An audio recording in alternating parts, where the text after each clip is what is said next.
Dear students, welcome to our YouTube channel biology by Deepak Nain. और जैसा कि आप जानते हैं, हम आपके लिए जो 10th क्लास साइंस बुक से जो कंप्लीट सिलेबस लेके आए हुए हैं, उसमें आज हम जो चैप्टर नंबर 11 है वो डिस्कस करने जा रहे हैं, जो रहेगा आपका इलेक्ट्रिसिटी। और इलेक्ट्रिसिटी का हम इस पार्ट में, और ये फर्स्ट पार्ट है तो इस पार्ट में हम मेनली इंट्रोडक्शन डिस्कस करेंगे। इसके अलावा पोटेंशियल डिफरेंस क्या होता है, इलेक्ट्रिक पोटेंशियल क्या है, कुछ बेसिक्स है इस चैप्टर का वो डिस्कस करेंगे। और आपको पता है इसमें काफ़ी सारे न्यूमेरिकल हमको मिलने वाले हैं, तो उनकी भी आपको काफ़ी सारी जो ट्रिक्स है वो समझाई जाएगी। तो इसमें हम सबसे पहले तो फॉर्मूले हैं वो डिस्कस करेंगे। इसके अलावा जो डेफिनेशंस हैं और कुछ ऐसे क्वेश्चंस जो आपको एग्जाम में देखने को मिल सकते हैं, लेकिन वो कहीं एनसीईआरटी क्वेश्चंस में या फिर एग्जाम्पलर्स में वो नहीं मिल पाते, तो वो भी हम यहाँ पे डिस्कस करने की कोशिश करेंगे। तो स्टार्ट कर लेते हैं आज के बिल्कुल बेसिक से कि इलेक्ट्रिसिटी होता क्या है। सबसे पहले तो आपको यही पता होना चाहिए कि व्हाट इज इलेक्ट्रिसिटी।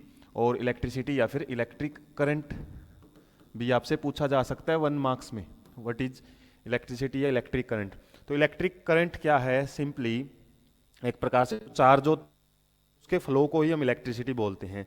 चार्ज जैसे पॉजिटिव और नेगेटिव चार्ज जब हम पढ़ते हैं, चार्जेज क्या है एक प्रकार से, जैसे आयंस हम पढ़ते हैं 9th क्लास में, पॉजिटिव एंड नेगेटिव आयंस। तो एक प्रकार का जो चार्ज क्या है, एक अमाउंट होता है किसी भी पॉजिटिव या नेगेटिव क्वांटिटी का, जो किसी भी मैटर या फिर किसी एटम के ऊपर प्रेजेंट होता है। तो चार्ज जब फ्लो करता है, जब चार्ज स्टेशनरी है, स्टेशनरी मीन्स एक ही जगह पे पड़ा हुआ है, तो सिंपली वो एक आयन का काम करता है। आयन्स हम बोल सकते हैं स्टेशनरी पोर्शन में। और जब ये आपका चार्ज फ्लो करता है, उसकी वजह से जो भी एक इफेक्ट देखने को मिलता है, तो उसको हम बोलते हैं इलेक्ट्रिसिटी। तो इलेक्ट्रिसिटी या इलेक्ट्रिक करंट क्या होता है, flow of charge. Flow of charge को ही हम इलेक्ट्रिसिटी बोलते हैं। और ज़्यादातर इलेक्ट्रिसिटी में हम क्या पढ़ते हैं, इलेक्ट्रॉन्स की मूवमेंट्स को। इलेक्ट्रॉन्स जब मूव करते हैं तो उनकी वजह से ही क्या है, एक चार्ज है वो बनता है। और इलेक्ट्रॉन के ऊपर क्या होता है, नेगेटिव चार्ज। और नेगेटिव और पॉजिटिव चार्ज, इन्हीं के बेस पे हम कैटायन और एनायन है वो डिस्कस करते हैं। और इससे रिलेटेड हमने हालांकि जो केमिस्ट्री है वहाँ भी पढ़ा था, आयनिक कंपाउंड क्या होते हैं, आयनिक कंपाउंड्स। और उनके अंदर क्या देखते हैं कि जहाँ पे इलेक्ट्रॉन्स ज़्यादा हैं तो वहाँ पे नेगेटिव चार्ज है, और जहाँ पे इलेक्ट्रॉन्स कम है या फिर इलेक्ट्रॉन डोनेट हो चुके हैं, वहाँ पे क्या रहता है, पॉजिटिव चार्ज। जैसे कि हमने मेटल्स में पढ़ा था, metals are electropositive in nature, क्योंकि वो इलेक्ट्रॉन्स को क्या कर देती है, डोनेट करके उनके ऊपर पॉजिटिव चार्ज आ जाता है। या फिर बोल सकते हैं हम क्या होती हैं वो, इलेक्ट्रॉन डेफिशिएंट स्पीसीज उनको बोला जाता है। इलेक्ट्रॉन की वहाँ पे कमी है, डेफिशिएंसी है। और जो नॉन मेटल्स हैं, हमने देखा था वहाँ पे इलेक्ट्रॉन नेगेटिव स्पीसीज उनको बोला जाता है, क्योंकि दिखता होती है। सिंपली एक जगह पे इलेक्ट्रॉन्स ज़्यादा हैं, एक जगह पे इलेक्ट्रॉन्स कम हैं, तो क्या है, नेचर में एक रूल काम करता है, लॉ ऑफ डिफ्यूजन, जिसमें क्या है, कोई भी चीज़ है वो हाई कंसंट्रेशन से लो कंसंट्रेशन की तरफ मूव करती है। तो इसी तरीके से यहाँ पे भी क्या है, बहुत सारे इलेक्ट्रॉन्स हैं जिसकी वजह से नेगेटिव चार्ज है, दूसरी साइड में इलेक्ट्रॉन्स कम है जिसकी वजह से पॉजिटिव चार्ज है। और यदि यहाँ पे कोई मीडियम इसको मिल जाता है, एक प्रकार का कोई कंडक्टर यहाँ पे मिल जाता है, तो ये क्या है, इलेक्ट्रॉन्स मूव करना शुरू करते हैं। तो इलेक्ट्रॉन जब मूव करेंगे तो एक प्रकार से जो यहाँ पे मैंने बताया था पॉजिटिव और नेगेटिव, ये क्या है, एक प्रकार के चार्जेज हैं, यहाँ पे चार्जेज हैं। और जब ये चार्ज फ्लो करता है या फिर इलेक्ट्रॉन मूव करते हैं नेगेटिव टू पॉजिटिव, आपको डायरेक्शन याद रखनी है। इलेक्ट्रॉन्स हमारा इसकी कंसंट्रेशन जहाँ पे ज़्यादा है, वहाँ से ये कम कंसंट्रेशन की तरफ मूव करते हैं। तो फ्लो ऑफ इलेक्ट्रॉन की डायरेक्शन आपसे पूछी जाए तो वो कहाँ से कहाँ होती हैं, यहाँ से क्वेश्चन बनेगा आपका नेगेटिव टू पॉजिटिव। और जब इलेक्ट्रिक करंट की डायरेक्शन आपसे पूछी जाए वो होती है जस्ट इसकी अपोजिट। और इलेक्ट्रिक करंट की डायरेक्शन, इलेक्ट्रिक करंट की जो डायरेक्शन है वो आपकी रहती है पॉजिटिव टू नेगेटिव। ये इलेक्ट्रॉन्स के बिल्कुल अपोजिट डायरेक्शन में मूव करता है हमारा इलेक्ट्रिक करंट। तो ये आपका 1 नंबर का क्वेश्चन यहाँ पे देखने को मिल जाता है, एमसीक्यू या फिर very short answer type question. तो सिंपली आपको याद रखना है इलेक्ट्रिसिटी या फिर इलेक्ट्रिक करंट क्या होता है, इसके पीछे मेन रीजन क्या है, फ्लो का क्या रीजन है। फ्लो का रीजन है, जाहिर सी बात है, कंसंट्रेशन डिफरेंस। जहाँ पे अमाउंट ज़्यादा है वहाँ से जो इलेक्ट्रॉन्स हैं वो कहाँ मूव करेंगे, हमारे सिंपली जहाँ पे कंसंट्रेशन कम है। इसी तरीके से जब हम इलेक्ट्रिक सेल देखते हैं, इलेक्ट्रिक सेल या फिर बैटरी देखते हैं, उसके ऊपर भी पॉजिटिव और नेगेटिव टर्मिनल लगे होते हैं। तो वहाँ पे आपने पॉजिटिव और नेगेटिव को सिंपली समझ लेना है कि पॉजिटिव टर्मिनल के पास इलेक्ट्रॉन्स की कमी होती है और नेगेटिव टर्मिनल के पास इलेक्ट्रॉन्स ज़्यादा अमाउंट में स्टोर किए हुए होते हैं, जिसकी वजह से यदि उनको हम किसी भी सर्किट में या फिर कोई भी कंडक्टर वहाँ पे उसको अप्लाई कर देते हैं, बीच में दे देते हैं, तो सिंपली हमारा जो इलेक्ट्रॉन्स है वो मूव करना शुरू कर देते हैं। तो जब भी आप इलेक्ट्रिक सेल या सिंपली इलेक्ट्रिक बैटरी वगैरह देखते हो तो वहाँ पे सिंपली समझो कि एक जगह पे इलेक्ट्रॉन किस जगह पे ज़्यादा है, नेगेटिव टर्मिनल में ज़्यादा है और पॉजिटिव टर्मिनल में इलेक्ट्रॉन्स हैं वो कम होते हैं। और ये जब भी हम सेल की बात करते हैं, इलेक्ट्रिक सेल, जैसे कि आप देखते हो एक प्रकार से जो शेप रहती है इलेक्ट्रिक सेल की, एक कैप लाइक स्ट्रक्चर रहती है एक साइड में, तो यहाँ पे हम ये कैप लाइक स्ट्रक्चर है वो बना लेते हैं और cap like positive terminal show करता है और एक नेगेटिव, जैसे हमारा पेंसिल सेल है या रिमोट में जो सेल डलते हैं, तो इस तरीके से यहाँ पे पॉजिटिव और नेगेटिव रहता है। और यहाँ पे क्या है, सिंपली इलेक्ट्रॉन्स कम है, यहाँ पे इलेक्ट्रॉन्स ज़्यादा है, जिसकी वजह से इलेक्ट्रॉन्स की मूवमेंट यहाँ रहती है और इलेक्ट्रिक करंट की डायरेक्शन रहेगी ये। अब आपसे पूछा जाता है कब तक हमारा जो सेल है वो एक्टिव रहेगा, कब तक ये इलेक्ट्रिसिटी या फिर हम बोल सकते हैं फ्लो ऑफ इलेक्ट्रॉन इसमें देखने को मिलेगा। सिंपली कब तक, ये नहीं कि सारे के सारे इलेक्ट्रॉन यहाँ पे चले जाएं तभी तक ये सेल है आपका एक्टिव होएगा। सिंपली यदि यहाँ पे हम फॉर एग्जांपल माने कि 1000 इलेक्ट्रॉन्स हैं और यहाँ पे इलेक्ट्रॉन्स कम है नील लगभग, तो ये कब तक हमारा सेल एक्टिव रहेगा, कब तक इलेक्ट्रिसिटी इसमें से निकलती रहेगी, जब तक यहाँ पे जो अमाउंट है वो 500 इलेक्ट्रॉन और 500 इलेक्ट्रॉन इक्वल हो जाए, मतलब कंसंट्रेशन जब तक, क्योंकि हम पढ़ते हैं ना डिफ्यूजन में क्या रहता है, जब तक कंसंट्रेशन दोनों साइड में इक्वल नहीं हो जाती तब तक ही फ्लो होता है। तो हमारे जब सेल इलेक्ट्रिक सेल जब हम यूज करते हैं वो डेड कब हो जाते हैं, जब दोनों साइड में हमारे नंबर ऑफ इलेक्ट्रॉन्स है वो इक्वल हो जाते हैं, फिर कंसंट्रेशन ऑफ इलेक्ट्रॉन्स है वो सिंपली इक्वल हो जाती है। तो सिंपली उसी को हम बोलते हैं फ्लो ऑफ इलेक्ट्रिसिटी। और फ्लो ऑफ इलेक्ट्रिसिटी में ये भी याद रखना आपने, जब भी कंडक्टर में से इलेक्ट्रिसिटी फ्लो करती है तो उसमें इलेक्ट्रॉन्स वो डायरेक्टली मूव नहीं करते हैं, एक पर्टिकुलर डायरेक्शन नहीं रहती है, उसमें रैंडम मूवमेंट शो करते हैं इलेक्ट्रॉन्स। रैंडम मूवमेंट में जो इलेक्ट्रॉन्स है वो मूव करते हैं, मतलब वो इलेक्ट्रॉन्स जैसे मान लो हमारा कंडक्टर है, इसमें इलेक्ट्रॉन जरूरी नहीं है कि इस तरीके से ही फ्लो कर रहे हैं एक पर्टिकुलर डायरेक्शन में, वो किसी भी डायरेक्शन में मूव करते हैं, रैंडम मूवमेंट रहती है, लेकिन उनकी जो नेट मूवमेंट है ये आपका डू यू नो टाइप के कॉन्सेप्ट में पहले मिल जाता था, अभी नहीं दिया वो अपनी बुक में, क्वेश्चन जरूर बन जाता है। रहती है क्या, बिल्कुल एक पर्टिकुलर डायरेक्शन नहीं है। यहाँ पे क्या है, वैसे तो इलेक्ट्रॉन है ना हमारी मेटल्स में वो रैंडमली मूव करते रहते हैं, जो कंडक्टर हैं उनके अंदर फ्री इलेक्ट्रॉन्स होते हैं, फ्री इलेक्ट्रॉन्स की वजह से ही, फ्री का मतलब है वो मूवेबल है, वो कहीं भी मूव कर सकते हैं, कंडक्टर्स के अंदर बात करें, जिसकी वजह से जब वो मूव करते हैं उसी की वजह से फ्लो ऑफ चार्ज होता है और इलेक्ट्रिसिटी वो कंडक्ट कर पाते हैं। तो वो मूवमेंट तो पहले से ही थी, लेकिन जैसे ही इसको एक प्रकार का हमने कंसंट्रेशन डिफरेंस यहाँ पे प्रोवाइड कर दिया तो हमारा जो इलेक्ट्रॉन्स है वो मूव तो अभी भी रैंडमली ही करेगा, इधर से उधर जाएगा, लेकिन थोड़ी थोड़ी डायरेक्शन है वो ड्रिफ्टिंग देख शो करेगा। ड्रिफ्टिंग का मतलब है थोड़ा थोड़ा वो एक पर्टिकुलर डायरेक्शन में सरकना शुरू करेगा, ये नहीं है कि डायरेक्टली इलेक्ट्रॉन्स एक स्पीड में आगे की तरफ बढ़ते ही हैं। फिर भी इलेक्ट्रिसिटी की स्पीड बहुत ज़्यादा फास्ट होती है, इलेक्ट्रॉन्स हालांकि वो रैंडमली मूव करते हुए आगे बढ़ते हैं। इसका भी एक रीजन ये रहता है कि हमारा जो भी कंडक्टर है, मान लो ये 1 किलोमीटर का कंडक्टर है कोई भी, इसके अंदर क्या है, इलेक्ट्रॉन्स हैं वो फिल हैं पहले से ही ऑलरेडी, और जैसे ही इसको एकदम से हमने स्विच ऑन किया यहाँ से और एकदम से क्या होएगा, हमारा जो बल्ब वगैरह है वो ग्लो कर जाता है। कुछ लंबे सर्किट होते हैं तो उस केस में थोड़ा बहुत टाइम है वो जरूर आपका लैग करेगा, लेकिन इलेक्ट्रिसिटी की स्पीड हम देखते हैं बहुत फास्ट होती है। तो इलेक्ट्रॉन्स हालांकि एक पर्टिकुलर डायरेक्शन में मूव नहीं कर रहे हैं, वो रैंडमली मूवमेंट शो करते हैं, फिर भी इतनी स्पीड कैसे होती है ये आपसे कई बारी क्वेश्चनिंग कॉन्सेप्ट टाइप क्वेश्चनिंग मिल जाते हैं। ये इसलिए है क्योंकि हमारे जो इलेक्ट्रॉन्स हैं वो एक कंडक्टर में पहले से ही फील्ड हैं, और इसका एग्जाम्पल आप समझ सकते हो, मान लो एक हमारे पास लॉन्ग ट्यूब है, वाटर ट्यूब, पानी की कोई भी ट्यूब भरी हुई है, और उसमें से यदि हम उसकी एक सिरे को टैप से कनेक्ट करते हैं, टैप वाटर उसके अंदर डालना शुरू करते हैं और वो फिल होनी चाहिए पहले से ही, तो यहाँ से क्या है साथ साथ में वाटर है वो आना शुरू हो जाएगा।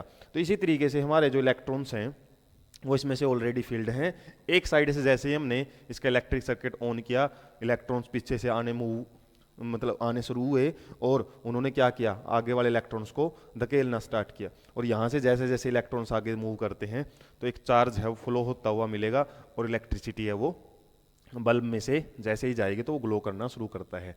तो सिंपली ये नहीं है कि हमारे मतलब ये इलेक्ट्रॉन्स जैसे हम ऑन करेंगे यहाँ पे तो ये सरेंगे मतलब स्टार्ट होएंगे मूव करना, उसके बाद ये एक ड्रिफ्टिंग शो करते हैं, मतलब एक इलेक्ट्रॉन आगे वाले को पुश करते हैं। जैसे यहाँ पे वाटर के मूवमेंट का मैंने आपको एग्जांपल दिया है कि जैसे एक पूरी ट्यूब में हमने वाटर है वो फिल किया हुआ है, तो पीछे से जैसे ही वाटर हम उसमें ऐड करेंगे तो डायरेक्टली जहाँ पे मान लो वो 1 किलोमीटर की भी ट्यूब क्यों नहीं है, वहाँ से वाटर है उसी टाइम निकलना शुरू हो जाता है जैसे हम यहाँ से पुश करते हैं। सिमिलरली कंडक्टर में इलेक्ट्रॉन्स भरे हुए होते हैं, एक सिरे से जैसे ही उनको कोई ना कोई पोटेंशियल मिलता है या फिर इलेक्ट्रॉन्स की मूवमेंट उनको प्रोवाइड की जाती है, तो अगले सिरे पे नो डाउट वो कितनी ही दूर तक का सिरा हो, आपका 1 किलोमीटर 10 किलोमीटर, वहाँ पे भी वो मूवमेंट एट ए टाइम शुरू हो जाती है और इलेक्ट्रिसिटी है वो बहुत फास्टली मूव करती है। तो यहाँ पे आपको फ्लो ऑफ इलेक्ट्रिसिटी या फिर जो चार्जेज है उसका एक बेसिक कॉन्सेप्ट समझा है कि इलेक्ट्रिसिटी कैसे फ्लो होती है, इलेक्ट्रॉन कहाँ पे ज़्यादा है, पॉजिटिव और नेगेटिव टर्मिनल का मतलब क्या होता है। उसके बाद यहाँ पे थोड़ा सा एक बेसिक आइडिया दिया हुआ है आपका electric current and electric circuit, तो इनको एक प्रकार का रिप्रेजेंटेशन है। जैसे हम इलेक्ट्रिक करंट के बारे में तो एक आइडिया हमने देख लिया कि फ्लो ऑफ चार्ज को हम क्या बोलते हैं, इलेक्ट्रिक करंट बोलते हैं। लेकिन यहाँ पे जब फॉर्मूला बनता है flow of charge, Q means charge और टी मीन्स टाइम, तो जो चार्ज फ्लो होता है वो विद रिस्पेक्ट टू टाइम, कितने टाइम में वो कितना चार्ज जब फ्लो हो रहा है उसी के एक रेशियो को हम बोलते हैं इलेक्ट्रिक करंट। तो ये बोल सकते हैं हम rate of flow of charge, जब चार्ज फ्लो होता है वो किस रेट से फ्लो कर रहा है, किस स्पीड से, या फिर हम बोल सकते हैं कितने टाइम को यूज करके वो आगे बढ़ रहा है, उसी को हम बोलते हैं इलेक्ट्रिक करंट, जिसको हम आई से रिप्रेजेंट करते हैं। और यहाँ पे आपको सिंपली यूनिट से रिलेटेड, यहाँ पे इस फॉर्मूले से रिलेटेड आपके काफ़ी क्वेश्चन बनेंगे और यहाँ ये क्वेश्चन हमारा फॉर्मूला कैसे कैसे चेंज हो सकता है वो भी आपको पता होना चाहिए। जैसे ये तो है ही हमारे पास, टी की वैल्यू आए तो सिंपली क्यू बाई आई बन जाएगा, इसके अलावा क्यू का फॉर्मूला यहाँ से आई इंटू टी, इस तरीके से ये चेंज हो सकते हैं। सिंपली जब भी आप फॉर्मूले लिखते हो तो वहाँ पे आपने एक्सप्लेन करना होता है कि आई आपने क्या लिया है, क्यू का मतलब क्या है, टी का मतलब क्या है। बेसिक्स है, लेकिन ये चीज़ें आप कई बार जल्दबाजी में छोड़ते हो और वहीं से मार्क्स से डिडक्ट हो जाते हैं। सिंपली हमने देख लिया एक प्रकार से चार्ज क्या होता है, और यहाँ पे इलेक्ट्रिक जो चार्ज है उसकी यूनिट हमारी रहती है कूलाम। एक साइंटिस्ट हैं, फिजिसिस्ट हैं, उनके नेम के बेस पे हमने यूनिट बनाई हुई है, जैसे न्यूटन फोर्स की यूनिट बनी हुई है ना, इसी तरीके से। और एक यूनिट पार्टिकुलर यूनिट है वो डिसाइड की हुई है कि एक कूलाम चार्ज है वो किसके इक्वल माना जाता है। मान लो हमने देखा था चार्ज क्या है, एक प्रकार से इलेक्ट्रॉन्स के ऊपर कितने अमाउंट में जो भी एक प्रकार की क्वांटिटी है, खासकर नेगेटिव क्वांटिटी कितनी है उसके पास, तो कितने इलेक्ट्रॉन्स का यहाँ पे जिक्र किया जाता है एक कूलाम के लिए। ये आपका डायरेक्ट क्वेश्चन बनता है और इसमें अभी हम पढ़ेंगे ये वैल्यू कैसे कैलकुलेट की जाती है। 6 × 10⁻⁸ इलेक्ट्रॉन्स, एक इलेक्ट्रॉन के पास कितना चार्ज होता है ये भी आपको पता होना चाहिए। लगभग 9th में आता था 1.6 × 10⁻⁻19 कूलाम, एक इलेक्ट्रॉन के ऊपर इतना चार्ज होता है, मतलब बहुत ही कम चार्ज है। 19 मतलब पावर है जो माइनस में है, उसके यदि आप लिखना चाहो तो लगभग इस तरीके से हम लिख सकते हैं, एक इलेक्ट्रॉन के ऊपर इतना कम चार्ज होता है। और ऐसे ही यदि हम कितने इलेक्ट्रॉन्स लें, 6 × 10⁻18 इलेक्ट्रॉन यदि हम ले लेते हैं और इनके ऊपर कितना चार्ज होएगा तो इससे हम मल्टीप्लाई करेंगे तो सिंपल एक कूलाम चार्ज है वो मिलता है। तो आपसे पूछा जाता है एक कूलाम चार्ज में कितने नंबर ऑफ इलेक्ट्रॉन मिल सकते हैं, तो वो रहेंगे आपके 6 × 10⁻18, और एक इलेक्ट्रॉन पे कितना चार्ज होता है 1.6 × 10⁻⁻19 कूलाम। और चार्ज नेगेटिव में शो किया जाता है क्योंकि इलेक्ट्रॉन के ऊपर नेगेटिव चार्ज रहता है। तो ये डायरेक्ट क्वेश्चन दो यहाँ पे बन सकते हैं जो मैंने यहाँ पे कैलकुलेशन से रिलेटेड बात की है।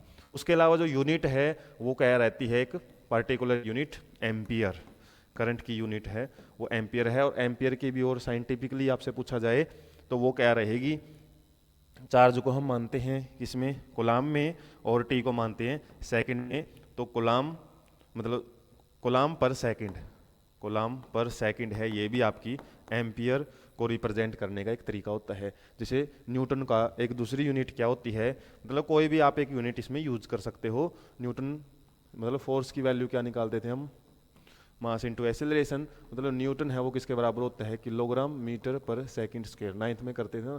तो ये भी यूनिट है, लेकिन इसको ज़्यादा मतलब लेंथी यूनिट है, इसको एक पार्टिकुलर यूनिट बनाने के लिए हम न्यूटन वर्ड यूज करते हैं।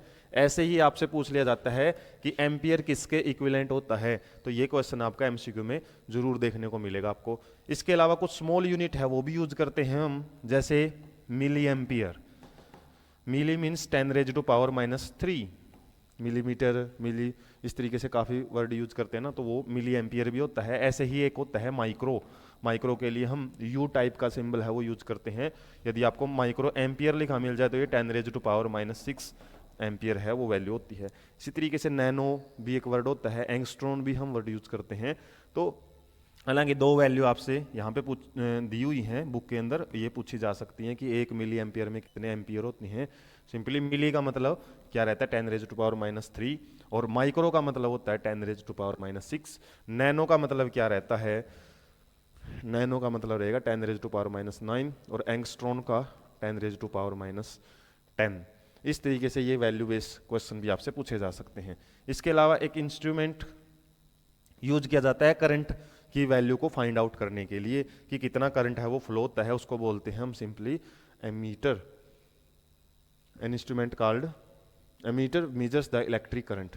तो इस तरीके से एमीटर है वो यूनिट में हम एम्पियर यूज करते हैं, और जो एक प्रकार से करंट के मापने का जो डिवाइस होता है वो रहता है एमीटर। इसके अलावा एक गैल्वेनोमीटर भी होता है, गैल्वेनोमीटर, वो भी हम क्या करते हैं डीसी करंट को मापने के लिए यूज करते हैं। नॉर्मल इलेक्ट्रिक सर्किट में हम एमीटर यूज करते हैं। और ये भी याद रखना आपने, कनेक्टेड इन सीरीज जो हमारा एमीटर है, ये क्वेश्चन पक्का बनता है यहाँ से। एक होता है एमीटर, एक होता है volt meter. Volt meter voltage मापता है, कितनी वोल्ट है, कितनी वोल्ट का करंट है वो फ्लो हो रहा है, वोल्टेज के बारे में नेक्स्ट कॉन्सेप्ट रहेगा। इसके अलावा जो एमीटर है वो क्या मापेगा, आपका करंट की वैल्यू कितनी है, कितने एम्पियर का करंट अब फ्लो होता है। और करंट की वैल्यू को मेजर करने के लिए एमीटर हमेशा सीरीज में कनेक्ट किया जाता है। सीरीज और पैरेलल कॉम्बिनेशन क्या है, यदि हमारा देखो ये हमारा क्या है, बैटरी है।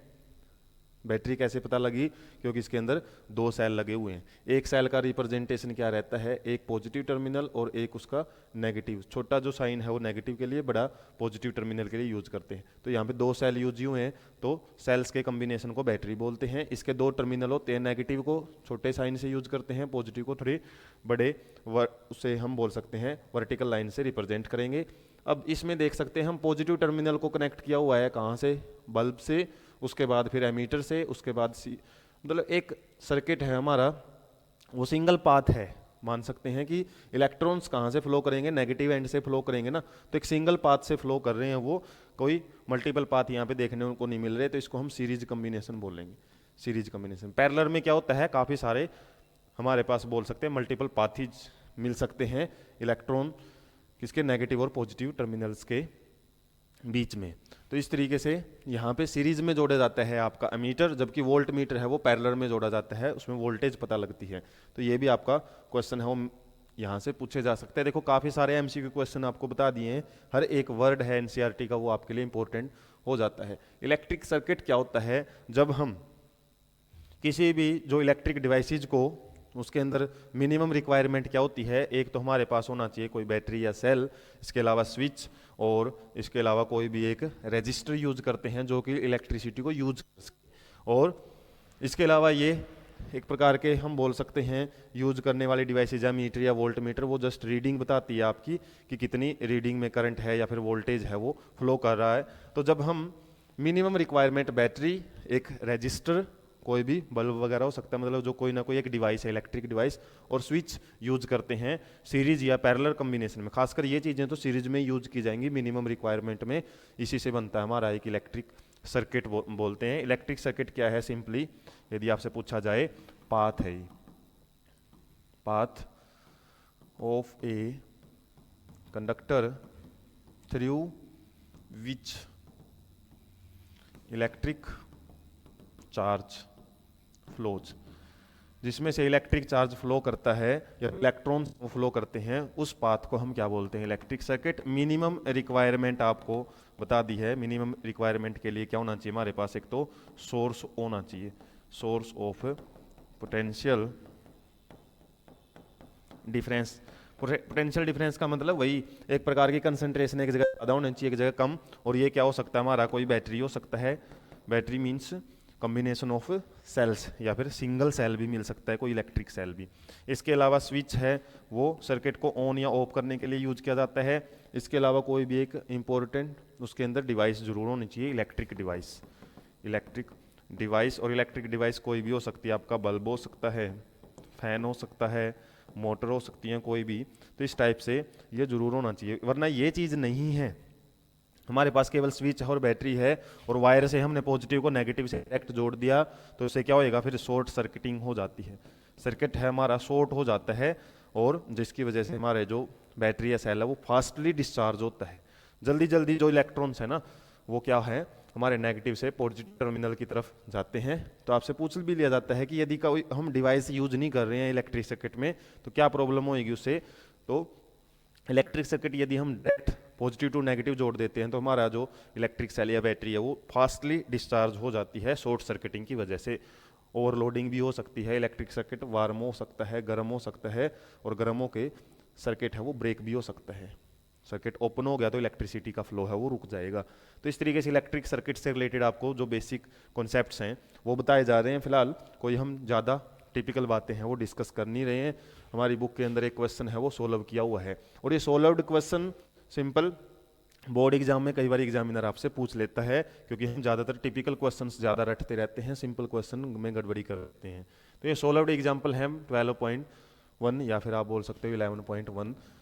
तो करंट ऑफ 0.5 एम्पियर, आई की वैल्यू यहाँ पे दी हुई है 0.5 ampere, drawn by a filament of electric bulb. Electric bulb के अंदर एक फिलामेंट होता है जो ग्लो करता है, इलेक्ट्रिसिटी फ्लो होती है। तो इसमें दिया हुआ है कितनी देर तक ये इलेक्ट्रिक फिलामेंट है वो कर रहा है ये करंट, इसका टाइम दिया हुआ है 10 मिनट्स। अब आपसे पूछा है इसमें find the amount of the electric charge, मतलब क्यू की वैल्यू है वो फाइंड आउट करनी है। हमने जो फॉर्मूला था वो क्या यूज किया था, I equal to Q by T. तो क्यू का फॉर्मूला हमने बनाया भी था अभी, आई टी सिंपली मल्टीप्लाई करने हैं, लेकिन फिर भी गड़बड़ी क्या करेंगे, इसको 10 ऐसा कैसा यूज करेंगे, गड़बड़ी हो जाती है वहाँ से। क्योंकि यहाँ पे जो टाइम है वो मिनिमम वैल्यू हम ज़्यादातर जो यूज करते हैं वैल्यू वो क्या रहती है, जैसे आपने बहुत सारी कैलकुलेशन 9th में भी की थी, टाइम यदि मिनट या हावर्स में हो तो उसको किस में यूज करते हैं हम, सेकंड्स में, और सेकंड्स में ही कन्वर्ट करना पड़ेगा। इसमें क्या रहेगा आपका, मिनट कितना है 10 है, तो इसको हम सेकंड्स में बदलेंगे तो 10 इंटू 60 600 सेकेंड्स। तो सिंपली अब मल्टीप्लाई कर देनी है, क्या रहेगा 0.5 इंटू 600, तो क्या रहेगा सिंपली 10 यहाँ पे आए तो 300 कोलाम। तो जब भी आप कैलकुलेशन करते हो इजी सा न्यूमेरिकल था, लेकिन यदि आपको फॉर्मूला पता है कैसे यूज करना है और लास्ट में यूनिट भी जरूर लिखनी होती है कि आपने किस में आपने आंसर निकाला है। ये यूनिट की वजह से भी कई बार आपका 1 मार्क्स या यदि 2 मार्क्स का क्वेश्चन है या फिर हाफ मार्क्स है यहाँ से हटाया जा सकता है। तो इस तरीके से फॉर्मूला बड़ा इंपॉर्टेंट है, और सिंपली स्टेटमेंट में से जो भी वैल्यू दी हुई है ना पहले तो वो लिखो। यदि आपको न्यूमेरिकल कोई ऐसा आ जाता है नहीं भी आता ना, पहली बात तो क्या करो, उससे रिलेटेड जो भी स्टेटमेंट में जो आपको समझ में आ रहा है कि आई की वैल्यू दी है, टी की वैल्यू दी है, क्यू की वैल्यू निकालो, तो फॉर्मूला रखो, और कैलकुलेशन वगैरह जितनी होती है वहाँ तक भी आप कर देते हो ना, तो आपके स्टेप्स के भी आंसर या स्टेप्स आपके ठीक चल रहे हैं, तो वहाँ से भी आपके काफ़ी सारे मार्क्स हैं वो मिल सकते हैं। उसके बाद हमारा फर्स्ट इन टेक्स्ट या ब्लू बॉक्स क्वेश्चन है वो कर लेते हैं, what does N electric circuit mean. अभी हमने डेफिनेशन की थी, इलेक्ट्रिक सर्किट क्या होता है, एक पाथ होता है जिसमें से इलेक्ट्रॉन्स फ्लो करते हैं, और उसकी मिनिमम रिक्वायरमेंट हमने देखी थी, एक सोर्स होना चाहिए इलेक्ट्रिसिटी का, और उसके मतलब अलग अलग एंड्स पे कंसंट्रेशन डिफरेंस है वो जरूर होना चाहिए इलेक्ट्रॉन्स का। और इसमें आप डायग्राम है वो भी बना सकते हो सिंपल इलेक्ट्रिक सर्किट का, जो हमने समझा था, अमीटर उसके अंदर जोड़ा हुआ था। Define the unit of current. Unit of current means ampere से रिलेटेड आपसे पूछा हुआ है, और ये क्वेश्चन है ना काफ़ी आते हैं, पावर से रिलेटेड भी मिलेगा, न्यूटन से रिलेटेड भी हम पढ़ते थे 9th में कि 1 न्यूटन को डिफाइन करो आप क्या होता है। तो ऐसे ही 1 एम्पियर को आपने यहाँ पे डिफाइन करना है, या सिंपली इसने पूछा है ना कि क्या होती है unit of current, ampere. 1 marks में आए तो, और 2 में आए ना तो केवल एम्पियर लिखने से काम नहीं चलेगा, तो 1 एम्पियर को आपको एक्सप्लेन करना पड़ेगा। तो 1 एम्पियर क्या रहेगा, current through a circuit will be 1 ampere. ये 1 एम्पियर तभी होगा कब, when charge of 1 coulomb is flowing through a device for 1 second. जब 1 सेकेंड के ड्यूरेशन के लिए एक कूलम चार्ज है वो इलेक्ट्रिसिटी, मतलब एक इलेक्ट्रिक सर्किट में से डिवाइस में से फ्लो कर रहा है, उसी को हम क्या बोलेंगे, सिंपली आप यहाँ पे लिख सकते हो 1 एम्पियर 1 कूलम 1 सेकेंड। इसी को हमने यहाँ पे डिफाइन किया। तो ऐसे क्वेश्चन आपको मिलते हैं हर जगह, और इनको देख के आपने कंफ्यूज नहीं होना होता। सिंपली आपको फॉर्मूला पता होना चाहिए, जैसे हमने I = Q/T यूज किया था, और वहाँ पे जो चीज़ हमने यूज की थी, जैसे C क्या था, कूलम चार्ज, मतलब जब चार्ज हमारा 1 कूलम फ्लो कर रहा है किसमें से, इलेक्ट्रिक सर्किट में से, कितनी देर के लिए, 1 सेकंड के लिए। ऐसे ऐसे क्वेश्चन आपको 1 या 2 मार्क्स में जरूर मिलते हैं, जस्ट इसको आपको एक्सप्लेन करना आना चाहिए। उसके बाद calculate the number of electrons consisting 1 coulomb of charge. हालांकि हमको पता है कितने होते हैं, 6 × 10⁻18 इलेक्ट्रॉन होते हैं एक कूलम में, लेकिन कैलकुलेट करके दिखाना है, इसने आपसे नंबर नहीं पूछा है। तो सिंपली कैसे बताओगे इसको, हमने देखा था charge on 1 electron, charge on 1 electron कितना रहता है, 1.6 × 10⁻19 कूलम। तो इसका मतलब क्या है, इतने जो हमारे कूलम चार्जेज हैं, या फिर हम बोल सकते हैं इतनी जो अमाउंट का जो कूलम है उसके अंदर एक इलेक्ट्रॉन है, एक इलेक्ट्रॉन रहेगा, और एक कूलम में क्या रहेगा, सिंपली 1/1 × 10⁻16 - 19, ये -19 नीचे ही रहेगा। उसके बाद क्या रहेगा, 1/में 1/16 × 10⁻19 है, इसको हम ऊपर लेके जा सकते हैं। सिंपली कैलकुलेशन है यहाँ पे कि एक इलेक्ट्रॉन में कितना चार्ज है, ये हमको पता है। नेगेटिव आप यहाँ पे लेके चल सकते हो, हालांकि नेगेटिव या पॉजिटिव का यहाँ पे कोई रिलेशन नहीं रहेगा, सिंपली आपको नंबर ऑफ इलेक्ट्रॉन्स पूछे हैं ना, तो यहाँ पे क्या रहेगा, एक कूलम में हमको पता है कितने होंगे, फिर इतने कूलम में इतने इलेक्ट्रॉन है, तो एक कूलम में क्या रहेगा, 1/, जैसे हम सिंपल कैलकुलेशन करते हैं। अब सिंपली इसको 16 भी करना हमने, तो ऊपर हमारा 1 है, यहाँ पे यदि हम बात करें इसका कितना चला जाएगा, ऊपर पॉइंट का 10 ऊपर चला जाएगा, लेकिन ये कैलकुलेट करके देख सकते हो आप कितना रहेगा, 5/8। और उसके बाद यहाँ से यदि हम 1 0 कम कर देते हैं, 18 ले लेते हैं, और यहाँ पे 5 की जगह पे 50 यूज कर लेते हैं। सिंपली क्या किया है, 19 मतलब 0 हमने कहाँ पे ले ली, 50 के साथ, ताकि कैलकुलेशन हो उसके। और उसके बाद 50 को 8 से यदि हम सोल्व किया तो किस पे आएगा, ये लगभग 6 पे। उसके बाद भी वैल्यू आती है लगभग 2 और 5, तो रियल जो वैल्यू रहेगी वो आएगी 6.25 × 10⁻18 इलेक्ट्रॉन। हालांकि हमने कितना पढ़ा था, 6 ही पढ़ा था, अभी हमने कैलकुलेशन की बात की थी ना, 6 × 10⁻18, लेकिन रियल वैल्यू कई बार एमसीक्यू में सीबीएसई टाइप के क्वेश्चन पेपर में मिल जाती है, रियल वैल्यू आपसे पूछ ले तो कंफ्यूज नहीं होना है, 6.25 तक वैल्यू है वो आती है। उसके बाद हमारा नेक्स्ट कॉन्सेप्ट है वो है electric potential and potential difference. दोनों अलग अलग चीज़ें हैं, पोटेंशियल और पोटेंशियल डिफरेंस। और ये क्या चीज़ है इसको भी हम समझ लेते हैं। जैसे आपको बताया था, एक प्रकार से इलेक्ट्रॉन्स का एक साइड में ज़्यादा होना बनता है और एक साइड में कम। जहाँ पे इलेक्ट्रॉन्स ज़्यादा हैं उसको हमने नेगेटिव टर्मिनल बोला था, और जहाँ पे इलेक्ट्रॉन्स कम है वहाँ पे है वो पॉजिटिव टर्मिनल। अब कितनी अमाउंट है यहाँ पे, कितनी कंसंट्रेशन है इलेक्ट्रॉन्स की, मतलब 10 इलेक्ट्रॉन है, 1000 है या फिर 10,000 है, कितनी अमाउंट में इलेक्ट्रॉन की कंसंट्रेशन है, वही होता है उसका पोटेंशियल। पोटेंशियल का मतलब क्या है, हम सिंपली मानते हैं ना कितना पोटेंशियल है, मतलब कितनी पावर है, कितनी कंसंट्रेशन है। तो कितनी कंसंट्रेशन है, जितनी भी कंसंट्रेशन है इलेक्ट्रॉन्स की वही बनाता है क्या, हमारा इलेक्ट्रिक पोटेंशियल। सिंपली डेफिनेशन पूछे ना आपसे इलेक्ट्रिक पोटेंशियल क्या है, ये क्या रहेगा, simply it is used for the concentration of electron. Concentration यदि ज़्यादा है तो इलेक्ट्रिक पोटेंशियल ज़्यादा है, कंसंट्रेशन कम है, इलेक्ट्रॉन्स कम है, तो जाहिर सी बात है पोटेंशियल है वो भी कम है। अब ये देखेंगे हम यहाँ पे क्या है, पॉजिटिव टर्मिनल्स हैं, तो मान लो इलेक्ट्रॉन्स यहाँ पे कम है, प्रोटॉन्स ज़्यादा हैं, जिसकी वजह से पॉजिटिव चार्ज आया हुआ है। ये 9th वाला ही कॉन्सेप्ट है, पॉजिटिव चार्ज कब आता है, नेगेटिव कब, एटम वाले चैप्टर से। तो यहाँ पे सिंपली क्या है, पॉजिटिव चार्ज, इसका मतलब इलेक्ट्रॉन्स कम है।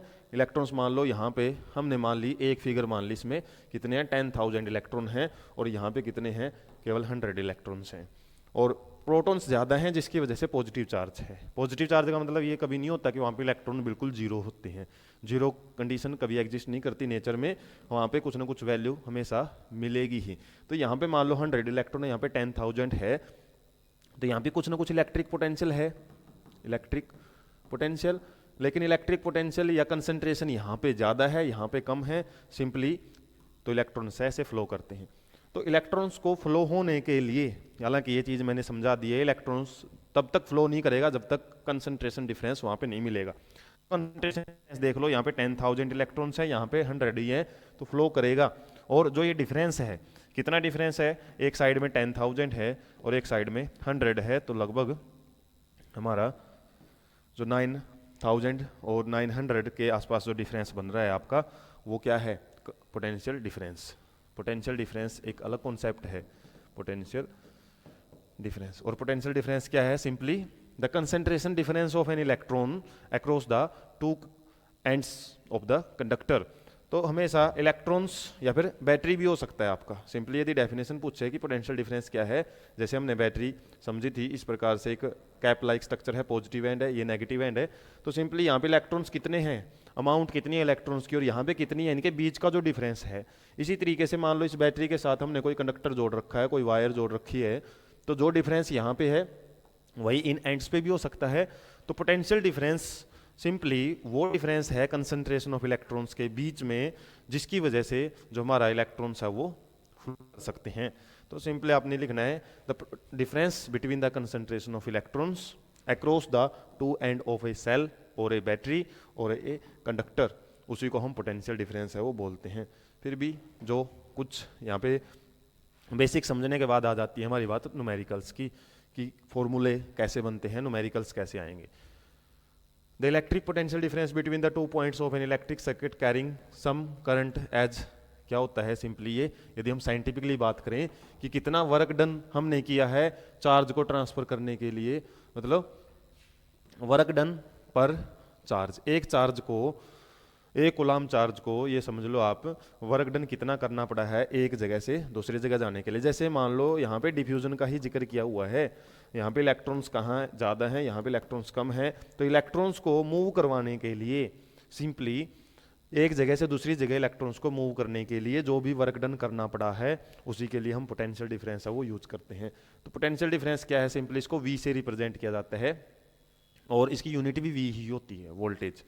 तो पोटेंशियल डिफरेंस V क्या रहेगा आपका, कितना वर्क डन हमको करना पड़ा है, किससे किसके लिए, इलेक्ट्रॉन्स को उसकी हाई कंसंट्रेशन से उसकी लो कंसंट्रेशन की तरफ मूव करने के लिए, मतलब पर कूलम चार्ज को मूव करने के लिए कितना वर्क डन किया है, उसी को हम बोलते हैं पोटेंशियल डिफरेंस।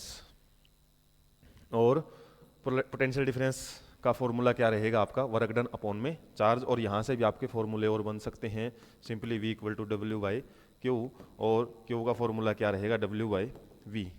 और ऐसे ही यदि वर्क डन का फॉर्मूला आपसे पूछे तो Q इंटू V। इस तरीके से ये 3 फॉर्मूले यहाँ पे बन सकते हैं, और ऐसे ही क्वेश्चन जो आएंगे न्यूमेरिकल आएंगे इस फॉर्मूले बेस पे ही आएंगे। इसके अलावा अब कुछ डायरेक्ट क्वेश्चन है वो देख लेते हैं। पोटेंशियल डिफरेंस की यूनिट वोल्ट होती है, किसकी वजह से है, ये नाम भी आपको कहीं ना कहीं मिल जाएगा क्वेश्चंस में।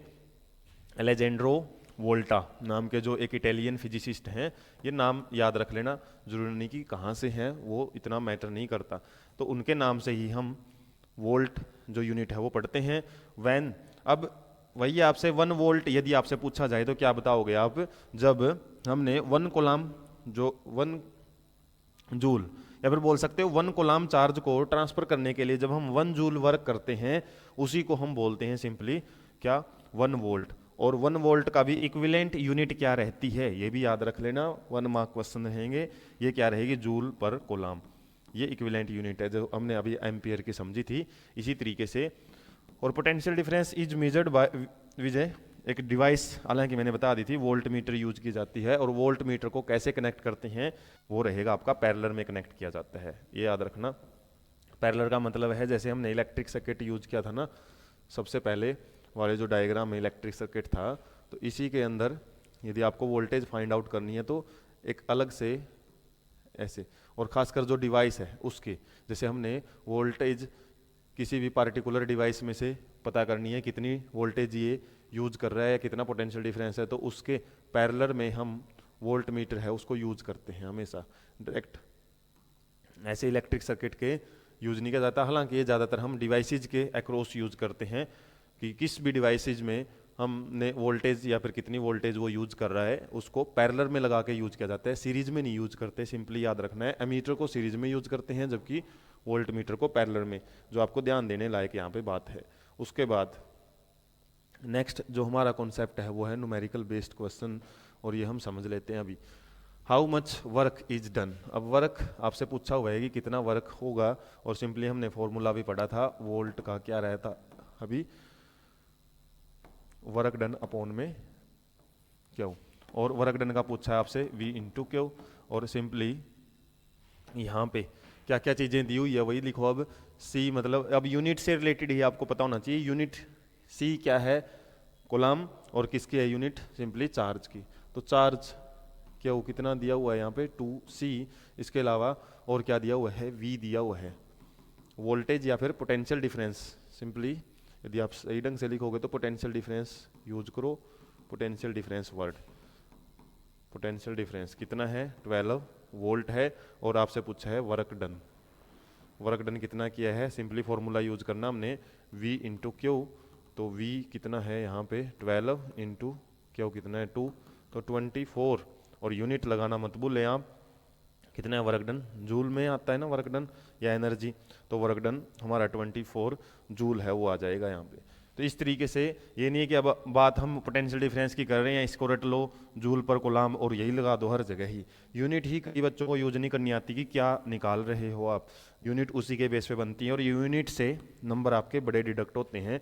सिंपली फॉर्मूला पता होना चाहिए, एक फॉर्मूले में से कैसे काफ़ी सारे फॉर्मूले बनते हैं ना, बिल्कुल सिंपल सी बातें हैं, यूज करना है आपने, बार बार प्रैक्टिस करोगे तो उस बेस पे आपके क्वेश्चंस हैं वो इजीली सॉल्व होते हैं। उसके बाद हमारा सेकंड ब्लू बॉक्स क्वेश्चन है वो देख लेते हैं।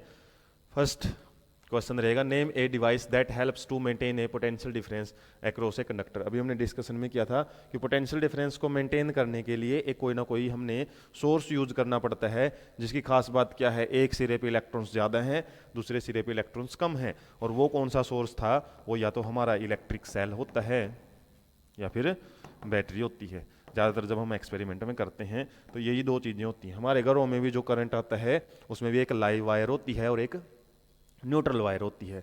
न्यूट्रल वायर किसका काम करती है, पॉजिटिव टर्मिनल का, और लाइव वायर है वो नेगेटिव टर्मिनल का काम करती है। एक साइड से मतलब करंट आता है, और कहाँ से आता है वो, वहाँ पे सोर्स क्या होता है, जो हमारे पावर स्टेशन होते हैं, जनरेटर्स वगैरह वहाँ पे लगे होते हैं, तो वहाँ पे जो इलेक्ट्रिसिटी बनती है ना, एक साइड से इलेक्ट्रिसिटी बनती रहती है, मतलब चार्जेज हैं वो बनते रहते हैं, और दूसरे वायर से।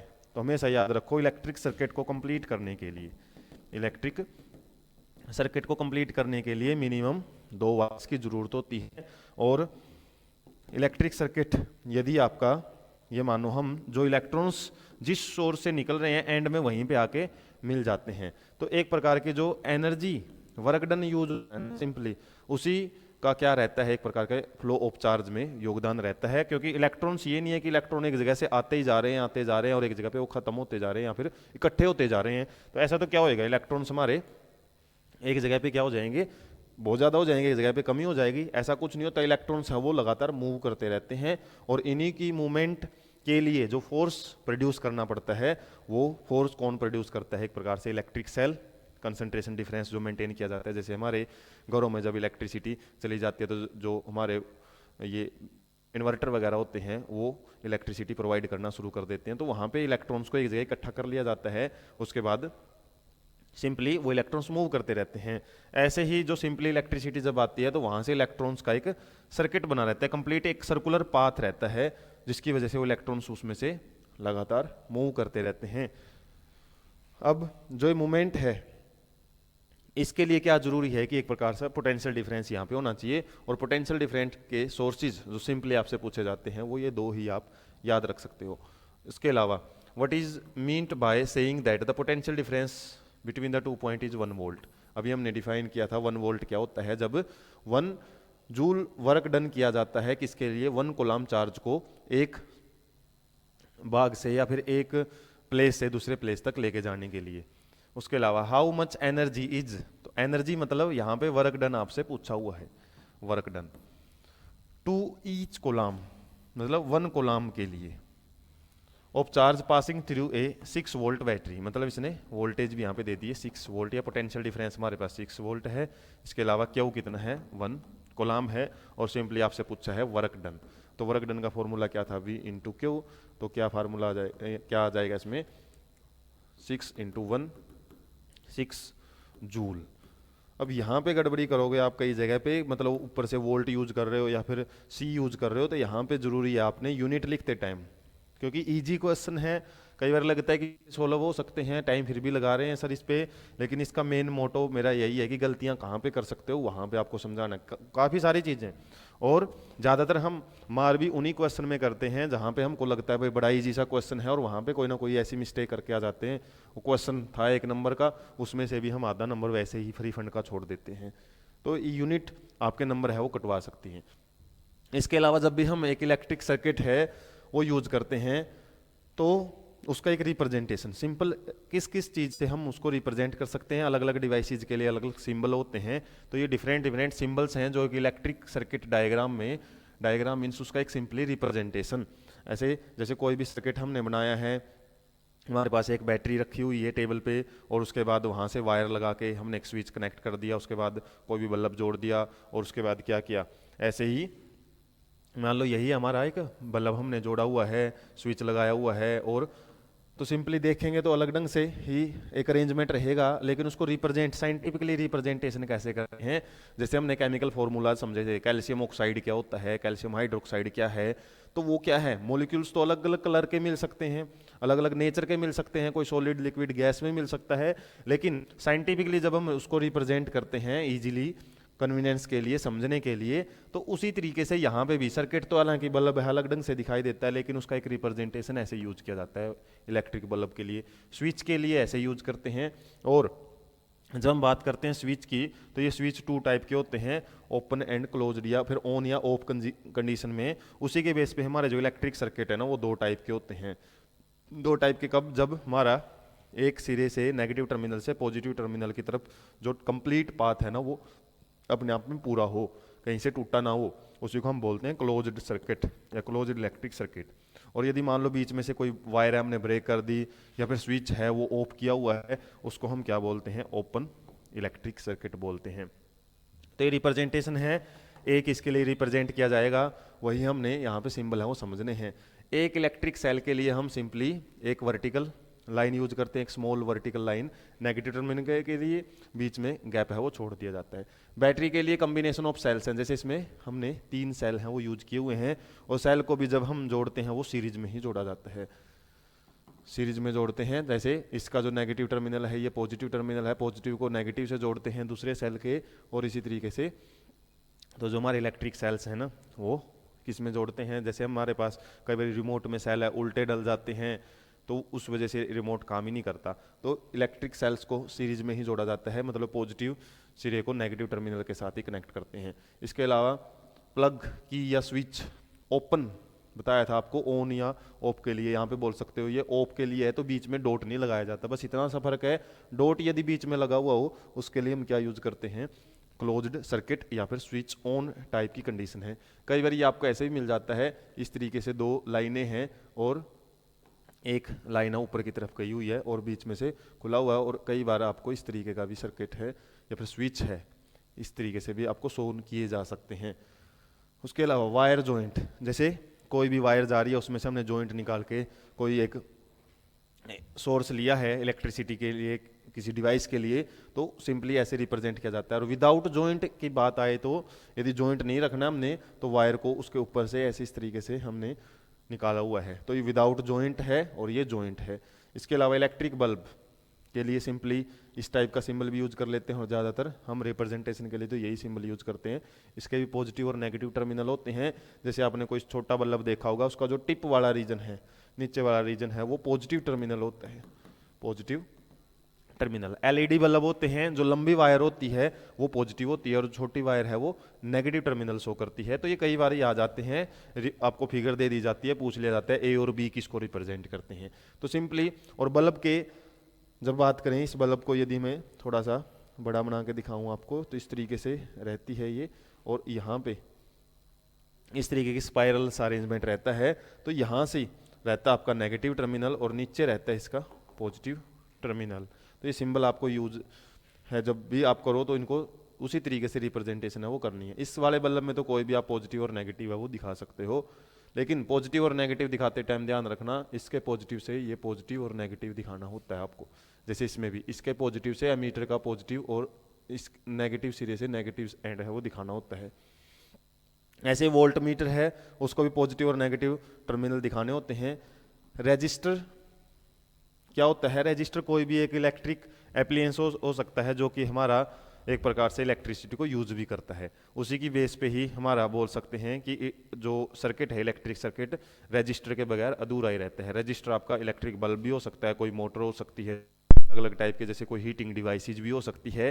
तो कोई भी आपका रजिस्टर क्या है, एक प्रकार का वो डिवाइस जो कि करंट को फ्लो होने के लिए एक प्रकार का रेजिस्टेंस प्रोवाइड करता है या फिर अवरोध बनता है। एक प्रकार का फ्रिक्शनल फोर्स, जैसे हम पढ़ते थे, फ्रिक्शनल फोर्स है वो जनरेट करता है ताकि हमारा जो चार्ज है वो फास्ट मूव ना करे, उसमें से आराम से मूव करता है। और कोई भी चीज़ है, जैसे हमने रिमोट है, रिमोट के अंदर इलेक्ट्रिक सेल यूज करते हैं, तो इलेक्ट्रिक सेल तो सोर्स ऑफ एनर्जी है, इलेक्ट्रिक करंट है, और उसके अंदर जो भी डिवाइसेज लगी हुई हैं वो क्या है, इलेक्ट्रिक सोर्स को यूज करती हैं, तो वो रजिस्टर का काम करेंगी। तो रजिस्टर की वैल्यू जब फिक्स होती है तो उसको हम इस तरीके से जिगजैग लाइन से रिप्रेजेंट करते हैं।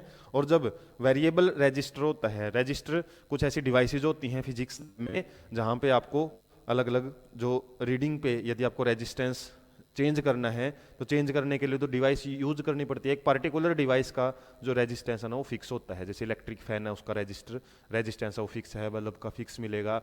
और यदि आपको कोई ऐसी डिवाइस यूज करनी है जिसमें रेजिस्टेंस है वो चेंज हो बार बार, तो उसके हम रियोस्टेट या फिर वेरिएबल रेजिस्टेंस यूज करते हैं। इसके लिए दो सिंबल हैं, और ये सिंबल से रिलेटेड सिंपली आपका क्वेश्चन आ जाता है कि भाई ये सिंबल एरो का निशान यदि चेंजेबल कंडीशन को शो करता है ये, या फिर इस तरीके से कोई एक एरो है ना वो बैंड करके लगाई हुई है, तो वो भी आपका वेरिएबल रेजिस्टेंस या रियोस्टेट को शो करता है। तो इस तरीके से इलेक्ट्रिक सर्किट का जो डायग्राम है उसके रिप्रेजेंटेशन के लिए ये आपके सिंबल्स हैं बड़े इंपॉर्टेंट हो जाते हैं, 1 मार्क्स में आ जाते हैं कि ये सिंबल क्या है। उसके बाद हमारा बड़ा ही इंपॉर्टेंट टॉपिक रहेगा ओम्स लॉ। तो हमारे जो मेन हम मान सकते हैं इलेक्ट्रिसिटी का जो चैप्टर है वो यहाँ से शुरू होता है, इसी के बेस पे आपको ज़्यादातर क्वेश्चंस हैं वो देखने को मिलते हैं। तो ओम्स लॉ क्या है?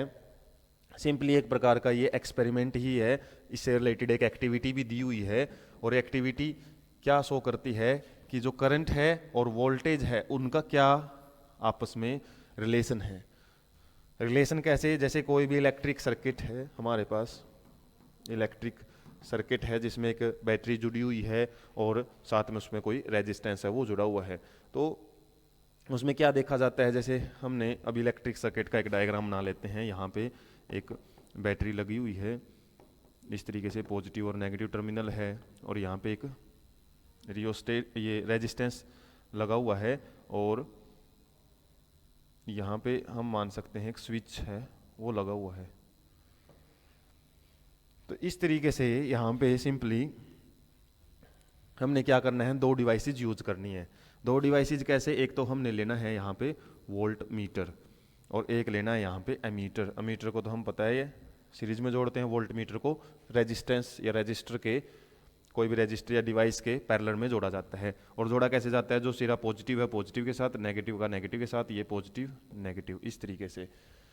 तो कनेक्टिविटी में करना क्या है, सिंपली जो डिवाइसेज हैं, जैसे वोल्ट मीटर है ना, ये क्या शो करेगा, वोल्टेज शो करेगा कि 6 वोल्ट है, 7 वोल्ट मतलब 12 वोल्ट है, 18 वोल्ट है, इस तरीके की रीडिंग है वो शो करता है।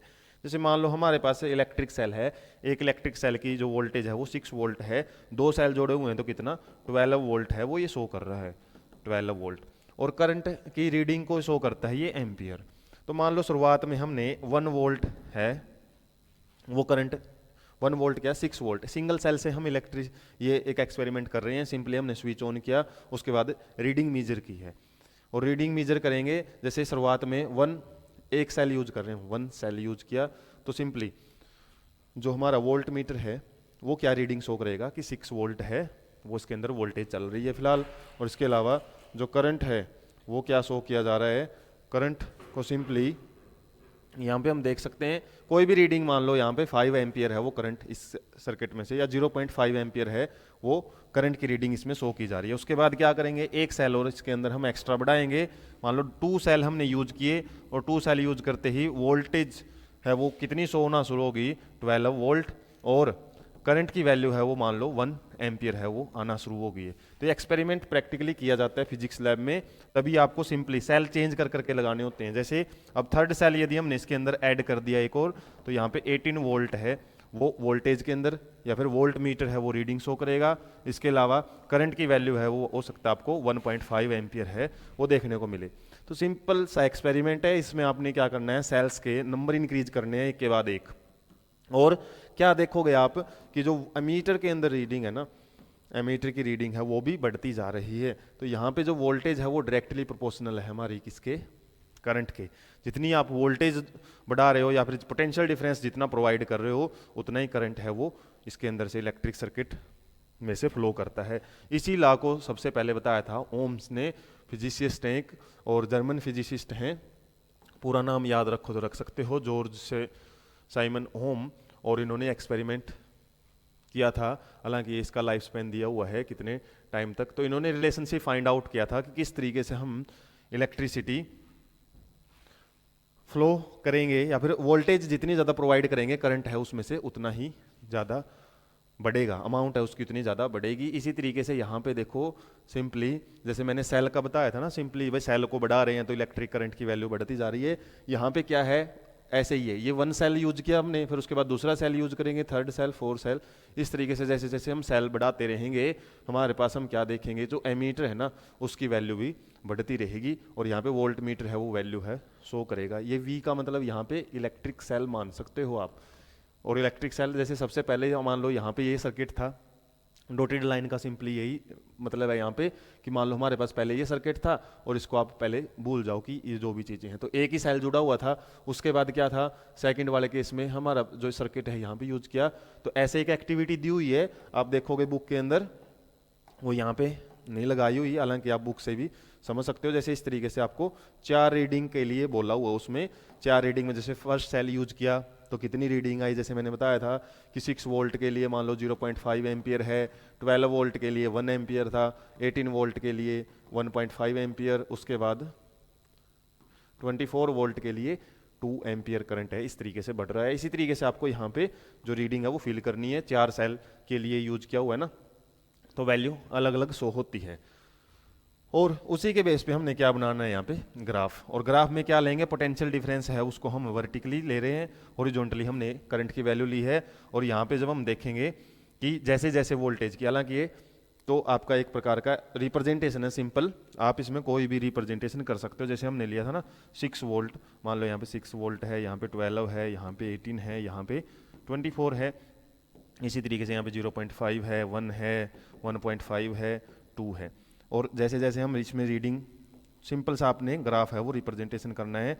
और इस ग्राफ से रिलेटेड भी आपके क्वेश्चन मिलते हैं, आपको 2 टाइप की रीडिंग है वो दे देता है। क्या क्या दे देगा, जैसे इस टाइप का क्वेश्चन अपने एनसीईआरटी एक्सरसाइज में भी है, वोल्टेज के में दे रखा है और करंट की वैल्यू है वो दे रखी है कितनी कितनी है, और ग्राफ आपको रिप्रेजेंट करना है।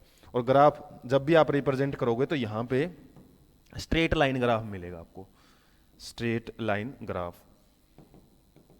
स्ट्रेट लाइन ग्राफ मतलब कोई ना कोई वैल्यू तो यहाँ पे बिल्कुल कांस्टेंट आ रही है। जैसे हमने पढ़ा था यूनिफॉर्म एक्सीलरेशन, यूनिफॉर्म मतलब एक समान। यूनिफॉर्म एक्सीलरेशन क्या है, यूनिफॉर्म वेलोसिटी क्या है, इस टाइप के ग्राफ बनते थे वहाँ पे, याद होता आपको 9th क्लास के अंदर हम पढ़ते थे। तो यहाँ पे एक वैल्यू तो कांस्टेंट है, उसी को ओम्स ने बताया था। वो कैसे, जैसे हमने बताया था कि वोल्टेज बढ़ा रहे हैं तो करंट की वैल्यू भी बढ़ेगी, और जब एक वैल्यू बढ़ती है दूसरी बढ़ती है, उसके लिए हम साइन यूज करते हैं ये डायरेक्टली प्रोपोर्शनल का। तो according to Ohm's law, potential difference across a conductor a device is directly proportional to the amount of current passing through it. तो सिंपली इसका मतलब यही है कि करंट की वैल्यू बढ़ाओगे तो वोल्टेज की वैल्यू बढ़ेगी। और सिंपली क्या करेंगे हम, यहाँ पे आई को इस साइड ले आएंगे, तो ये वैल्यू है ना, ये हमेशा कांस्टेंट रहती है। कांस्टेंट मींस फिक्स रहेगी। मान लो कोई भी बल्ब यूज कर रहे हो ना, उसके अंदर करंट बढ़ाओगे वोल्टेज बढ़ेगी, बढ़ाते रहोगे मतलब वोल्टेज बढ़ाओगे तो करंट बढ़ती रहती है, इस तरीके से। तो सिंपल हमारे पास ये एक कॉन्स्टेंटली बढ़ेगी, ये कोई भी चीज है, और इस कॉन्स्टेंट के लिए ओम्स ने जो वर्ड यूज किया था या जो एक प्रकार की क्वांटिटी यूज की थी, उसके लिए उन्होंने आर या फिर रेजिस्टेंस बताया था, रेजिस्टेंस। और यहीं से रेजिस्टेंस बेस के जो न्यूमेरिकल्स हैं इसी फॉर्मूले के ऊपर बेस्ड होते हैं। और यहाँ पे यदि हम इस को आर यूज करते हैं, वी हमारा यहाँ है आई आर। अब यहीं पे कई बार रिप्रेजेंट करते टाइम हम गलती कर बैठते हैं, I directly proportional to V लेके चले जाते हैं कई बार फॉर्मूला करते टाइम, कि दोनों एक दूसरे के। अब मतलब तो इसका भी यही है कि करंट की जो वैल्यू है वो, जैसे वोल्टेज बढ़ेगी तो करंट की वैल्यू बढ़ रही है, करंट की वैल्यू बढ़ा रहे हैं तो वोल्टेज बढ़ रही है, लेकिन वोल्टेज पे हमारी वैल्यू डिपेंडेंट है करंट की। सिंपली बात यहाँ पे ये है, जब तक हम वोल्टेज प्रोवाइड नहीं कर रहे हैं ना, करंट कहने का मतलब एक प्रकार का डिपेंडेंट वेरिएबल होता है। डिपेंडेंट किस पे, वोल्टेज पे।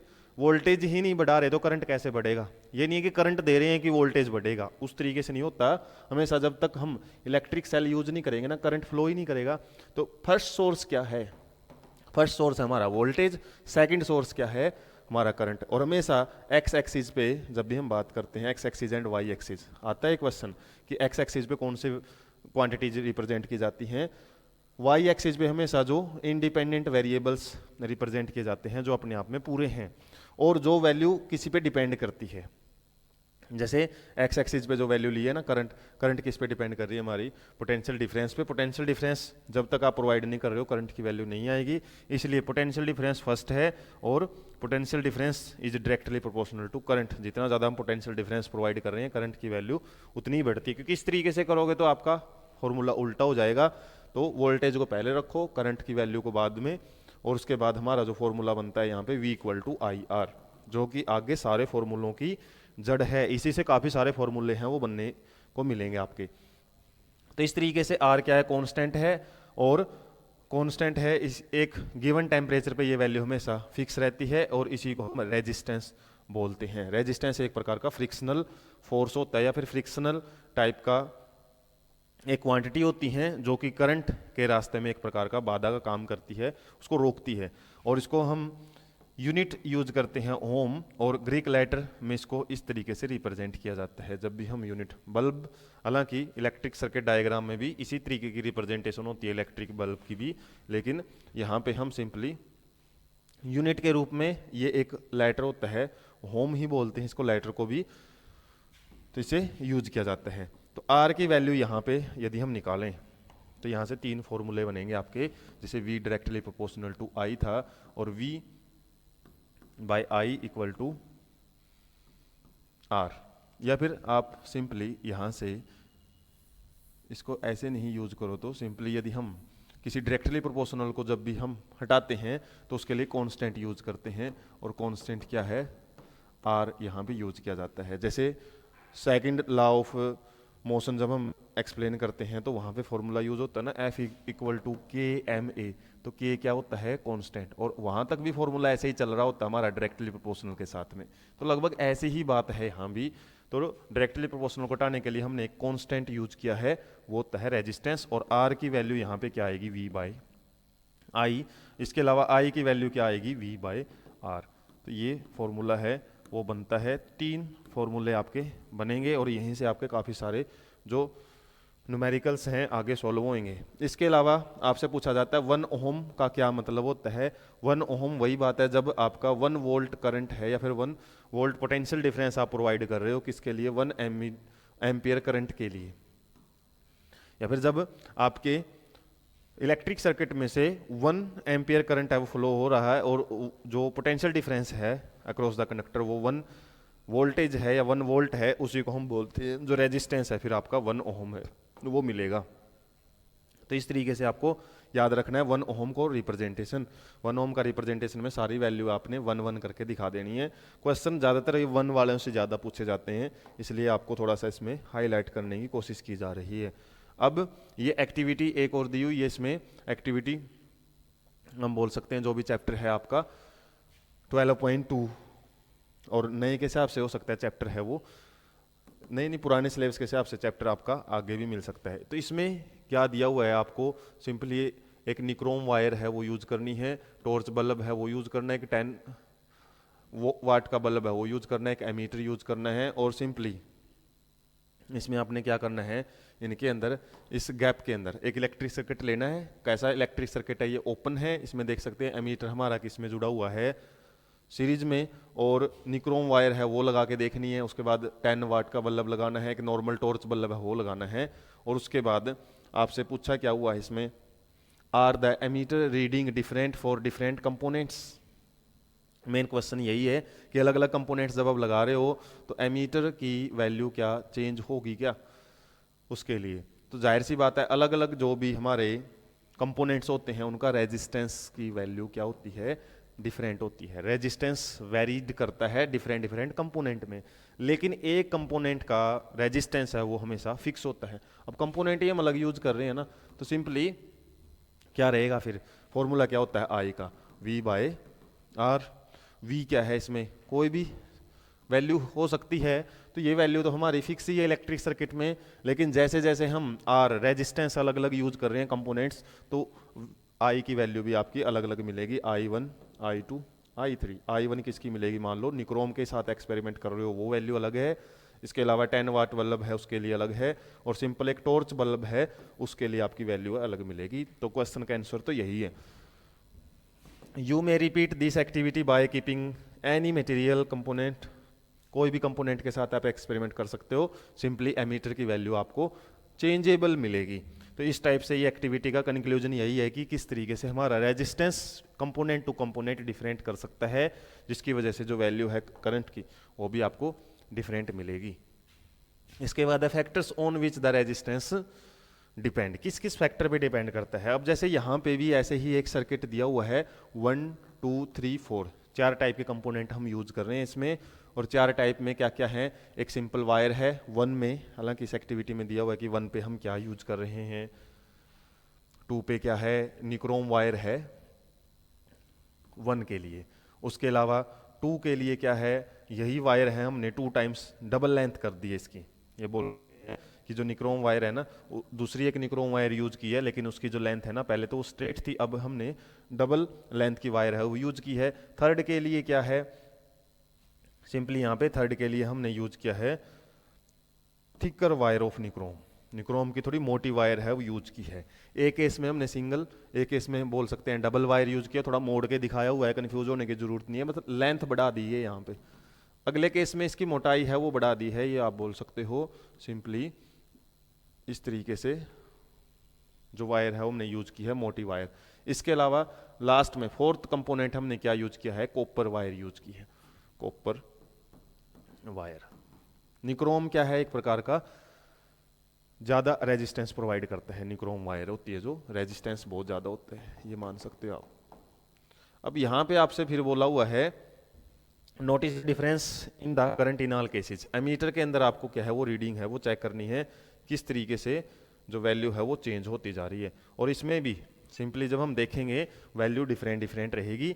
मतलब मटेरियल यदि हमारा सेम भी है, फिर भी उसके हमने यदि कुछ चीज़ों में चेंज कर दिया, जैसे उसकी लेंथ में चेंज कर दिया, उसके डायमीटर में चेंज कर दिया, वहाँ पे वैल्यू आपको अलग मिलेगी। जैसे इस केस में अलग वैल्यू है, यहाँ पे अलग है, इस केस में अलग वैल्यू मिलेगी, यहाँ पे रेजिस्टेंस कम है, यहाँ पे रेजिस्टेंस ज़्यादा हो चुका है क्योंकि मटेरियल ज़्यादा है, लेंथ हमने बढ़ा दी है। यहाँ पे क्या होएगा आपको देखने को मिलेगा, इस केस में और इस केस में यहाँ पे रेजिस्टेंस मान लो हमारा 1 ओम था, यहाँ पे 0.5 ओम हो सकता है आपको वैल्यू मिले, कम मिलेगी। यहाँ पे हो सकता है 2 ओम वैल्यू मिले। और कॉपर तो एक गुड कंडक्टर ऑफ इलेक्ट्रिसिटी है, तो यहाँ पे तो वैल्यू आपको हो सकता है 0.1 ओम है, इतनी ही वैल्यू मिले। अलग अलग रेजिस्टेंस ये शो करते हैं, इसी के बेस पे हमारी जो करंट है, करंट की वैल्यू भी डिफरेंट डिफरेंट आपको मिलेगी, क्योंकि रेजिस्टेंस अलग अलग प्रोवाइड करते हैं ये। तो करंट की वैल्यू सबसे ज़्यादा कहाँ मिलेगी आपको? कॉपर वायर के केस में, क्योंकि हमने अब ये एक्सपेरिमेंट करोगे तभी आपको आइडिया लगेगा, या फिर लैब में जब हम एक्सपेरिमेंट करते हैं वहाँ पे रीडिंग चेक करते हैं ना प्रैक्टिकली, तब जाके, क्योंकि मैं बार बार फिजिक्स से रिलेटेड एक ही बात बोलता हूँ कि इसमें एक्सपेरिमेंट्स बहुत ज़्यादा आते हैं, ऑब्जर्वेशन के बेस पे ही फिजिक्स चलती है। तो यहाँ पे जब एमीटर की वैल्यू आप फाइंड आउट करोगे ना, एमीटर में जो करंट की वैल्यू आएगी, तो कॉपर के केस में करंट मैक्सिमम रहेगा। कहने का मतलब ये है, पूछ लिया जाए क्वेश्चन आपसे केस स्टडी बेस्ड क्वेश्चन में कि मैक्सिमम अमाउंट ऑफ करंट कहाँ शो होगी, वो मिलेगी आपको फोर्थ केस में। उसके बाद कहाँ आएगी? उसके बाद आपको मिलेगी थर्ड केस में, उसके बाद आएगी फर्स्ट में, और उसके बाद आएगी सेकंड में। ऐसे सीक्वेंस आपसे पूछ ली जाए, क्यों आएगी? क्योंकि करंट की वैल्यू किस पे डिपेंड करती है? रेजिस्टेंस पे। V/R फॉर्मूला होता है ना, तो V तो इसमें फिक्स ही है, V तो हमने चेंज की ही नहीं है, सेल हम एक ही यूज कर रहे हैं। चेंज क्या कर रहे हैं? सिंपली मटेरियल चेंज कर रहे हैं, अलग अलग कंपोनेंट यूज कर रहे हैं, और वो कंपोनेंट्स का डिपेंड करता है कि हमने उसकी लेंथ ली है, उसके बाद उसकी लेंथ यदि हमने बढ़ाई है, उस केस में यहाँ पे मैंने बताया करंट की वैल्यू को एक सीक्वेंस में लिख लेंगे, उनका एक ऑर्डर है वो देख लेते हैं, वो वही इस एक्टिविटी का कंक्लूजन रहेगा। तो करंट सबसे ज़्यादा कब आपकी रीडिंग शो करेगा, या फिर एमीटर के अंदर करंट की वैल्यू कब सबसे ज़्यादा आएगी? वो आएगी आपकी 4 नंबर वायर में, कॉपर वायर के अंदर, कि कॉपर वायर है सबसे कम रेजिस्टेंस प्रोवाइड करता है। और फॉर्मूला क्या होता है करंट का? V/R। V यहाँ पे फिक्स है, और R क्या है? कॉपर का बहुत ज़्यादा कम है, रेजिस्टेंस बहुत कम प्रोवाइड करती है। इसके अलावा यदि हम बात करें आगे कहाँ पे वैल्यू आपकी कम रहेगी, वो आपकी रहेगी थर्ड में। जैसे ही अब इसमें एक क्वेश्चन दिया हुआ है, notice the difference in the current in all cases, current की वैल्यू क्या क्या रहेगी? अलग अलग रीडिंग है वो शो करेगी। मैंने एक आइडिया बता रहा हूँ कि सबसे ज़्यादा कब है, उसके बाद कब है, किस किस केस में क्या क्या करंट की वैल्यू है वो रहेगी। Does the current depend on the length of the conductor? तो करंट की वैल्यू क्या लेंथ ऑफ कंडक्टर पे भी डिपेंड करती है ना? जैसे यहाँ पे हमने लेंथ को डबल कर दिया, तो करंट का क्या यहाँ पे इफेक्ट रहेगा? तो सिंपली एक बारी जो सीक्वेंस है वो देख लेते हैं। 4 नंबर पे जो करंट की वैल्यू मैक्सिमम है, उसके बाद आपकी 1 नंबर पे रहेगी, 1 नंबर के अलावा भी बल्कि 3rd नंबर पे रहेगी। 3rd नंबर में करंट की वैल्यू मैक्सिमम है, उसके बाद आपका रहेगा 1 नंबर पे, और सबसे कम वैल्यू रहेगी 2 पे। जब हम एक्सपेरिमेंट करते हैं तो ये वैल्यू आपको देखने को मिलेगी जस्ट एमीटर के अंदर अलग अलग केसेज में। और इसका रीजन क्या है? इसका रीजन सिंपली यहाँ पे वोल्टेज तो सेम ही है, हमने सेल का नंबर डिक्रीज या इंक्रीज नहीं किया, सिंपली यहाँ पे चेंज हुआ है। तो क्या कंपोनेंट टू कंपोनेंट जो रेजिस्टेंस है वो यहाँ पे चेंज हुआ है। तो रेजिस्टेंस का यदि हम सीरीज देखें, वो करंट के डायरेक्ट बिल्कुल एक दूसरे उल्टा रहेगा। सबसे ज़्यादा जो रेजिस्टेंस प्रोवाइड किया जा रहा है वो 2nd नंबर में है, उससे कम किस में आएगा? 1 नंबर में है, उसके बाद 3rd में, और सबसे कम रेजिस्टेंस है 4 नंबर में है, वो प्रोवाइड किया जा रहा है। तो ये कंक्लूजन है। और इस अलग अलग मटेरियल यूज करने का क्या बताया हुआ है कि ये वही फैक्टर्स हैं जिस जिस पे हमारा जो रेजिस्टेंस है वो डिपेंड करता है। जैसे इसमें हमने करंट की वैल्यू है इस केस में सबसे ज़्यादा सबसे कम देखी है, इसका रीजन क्या है कि यहाँ पे रेजिस्टेंस सबसे ज़्यादा है। जब हम लेंथ को बढ़ाते हैं तो रेजिस्टेंस की वैल्यू बढ़ जाती है। डायमीटर मतलब या मोटाई बढ़ाते हैं कंडक्टर की, उससे हमारा जो रेजिस्टेंस की वैल्यू है वो कम हो जाती है। इसके अलावा यदि हम कोई और ऐसा मटेरियल यूज करते हैं जिसकी कंडक्टिविटी ज़्यादा है, तो उस केस में भी आपको करंट की वैल्यू है वो क्या है? डिपेंड है वो करती हुई मिलेगी। तो यहाँ पे सिंपली जो आपसे बात की थी कि रेजिस्टेंस किस किस फैक्टर पे डिपेंड करेगा, वो क्या रहेगा? हमारा length of conductor. Length of conductor बढ़ाएंगे तो रेजिस्टेंस है वो बढ़ेगा, simply resistance directly proportional to length. इसके अलावा यदि हम area of cross section, area of cross section means thicker wire use करते हैं। ऐसे क्वेश्चन आते हैं कि यदि आपने थिकर वायर, हम देखेंगे भी थिकर वायर यूज कर रहे हैं तो उसमें करंट की वैल्यू पे क्या असर पड़ेगा या फिर रेजिस्टेंस पे क्या असर पड़ेगा। तो थिकर का मतलब क्या है? एरिया ऑफ क्रॉस सेक्शन, मतलब जैसे हमारा ये मार्कर है, पेन है, इसको यदि हम बीच में से काटे तो कितनी मोटाई है इसकी, क्रॉस सेक्शनल एरिया उसको बोलते हैं।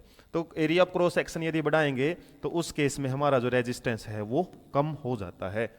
कम क्यों होता है? क्योंकि जो इलेक्ट्रॉन्स को फ्लो होने के लिए ज़्यादा स्पेस मिल जाता है, ज़्यादा वो ईजिली आगे बढ़ सकते हैं, इसलिए करंट है वो फास्ट मूव करता है। तो रेजिस्टेंस हमने देखा था, जो करंट है वो रेजिस्टेंस का इनवर्सली प्रोपोर्शनल होता है। रेजिस्टेंस ज़्यादा होता है ना तो करंट की वैल्यू हमेशा कम ही मिलेगी। फॉर्मूले से ही है, पीछे हमने जो फॉर्मूला पढ़ा था V equal to I R, और यहाँ पे यदि हम बात करें V by R equal to I, और आई सिंपली क्या बोल सकते हैं, रेजिस्टेंस की वैल्यू बढ़ाएंगे तो आई की वैल्यू कम होगी।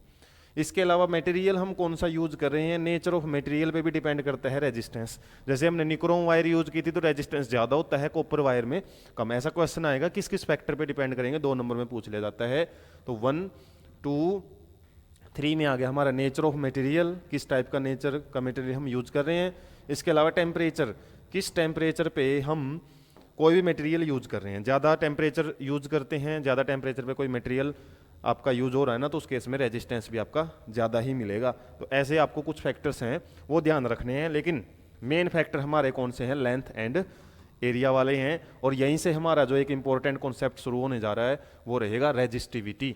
रेजिस्टिविटी का मतलब एक प्रकार की कैपेसिटी होती है, ये जैसे कंडक्टिविटी होती है, कितना कंडक्टर है कोई भी मटेरियल, इसी तरीके से कोई भी मटेरियल कितना ज़्यादा रेजिस्टेंस है वो प्रोवाइड कर रहा है उसके नेचर के बेस पे, या फिर हम बोल सकते हैं उसके लेंथ के बेस पे या एरिया के बेस पे, उसी को हम बोलते हैं रेजिस्टिविटी। तो एक प्रकार की क्या है, हमारी एक क्वांटिटी होती है रेजिस्टिविटी, जो कि किस किस पे डिपेंड करती है। अभी हमने बात की थी रेजिस्टेंस है, लेंथ बढ़ाएंगे तो रेजिस्टेंस है वो बढ़ेगा, आपका करंट की वैल्यू कम होगी। इसी तरीके से एरिया यदि आप बढ़ाओगे, मोटी वायर यूज करोगे तो रेजिस्टेंस है वो कम होएगा, करंट की वैल्यू है वो ज़्यादा मिलेगी आपको। और दोनों इक्वेशंस को, इक्वेशन फर्स्ट और इक्वेशन सेकंड को जोड़ते हैं तो हमारा यहाँ पे एक इक्वेशन बन जाती है, resistance directly proportional to length and inversely proportional to area. Length बढ़ाएंगे तो रेजिस्टेंस बढ़ेगा और एरिया बढ़ाएंगे तो रेजिस्टेंस घटेगा। और यहाँ पे भी फिर हम क्या करेंगे, डायरेक्टली प्रोपोर्शनल का जो निशान है इसको हटाने के लिए एक कांस्टेंट है वो यूज करते हैं, कांस्टेंट यूज किया जाता है। और इसमें हम क्या यूज करेंगे, रो।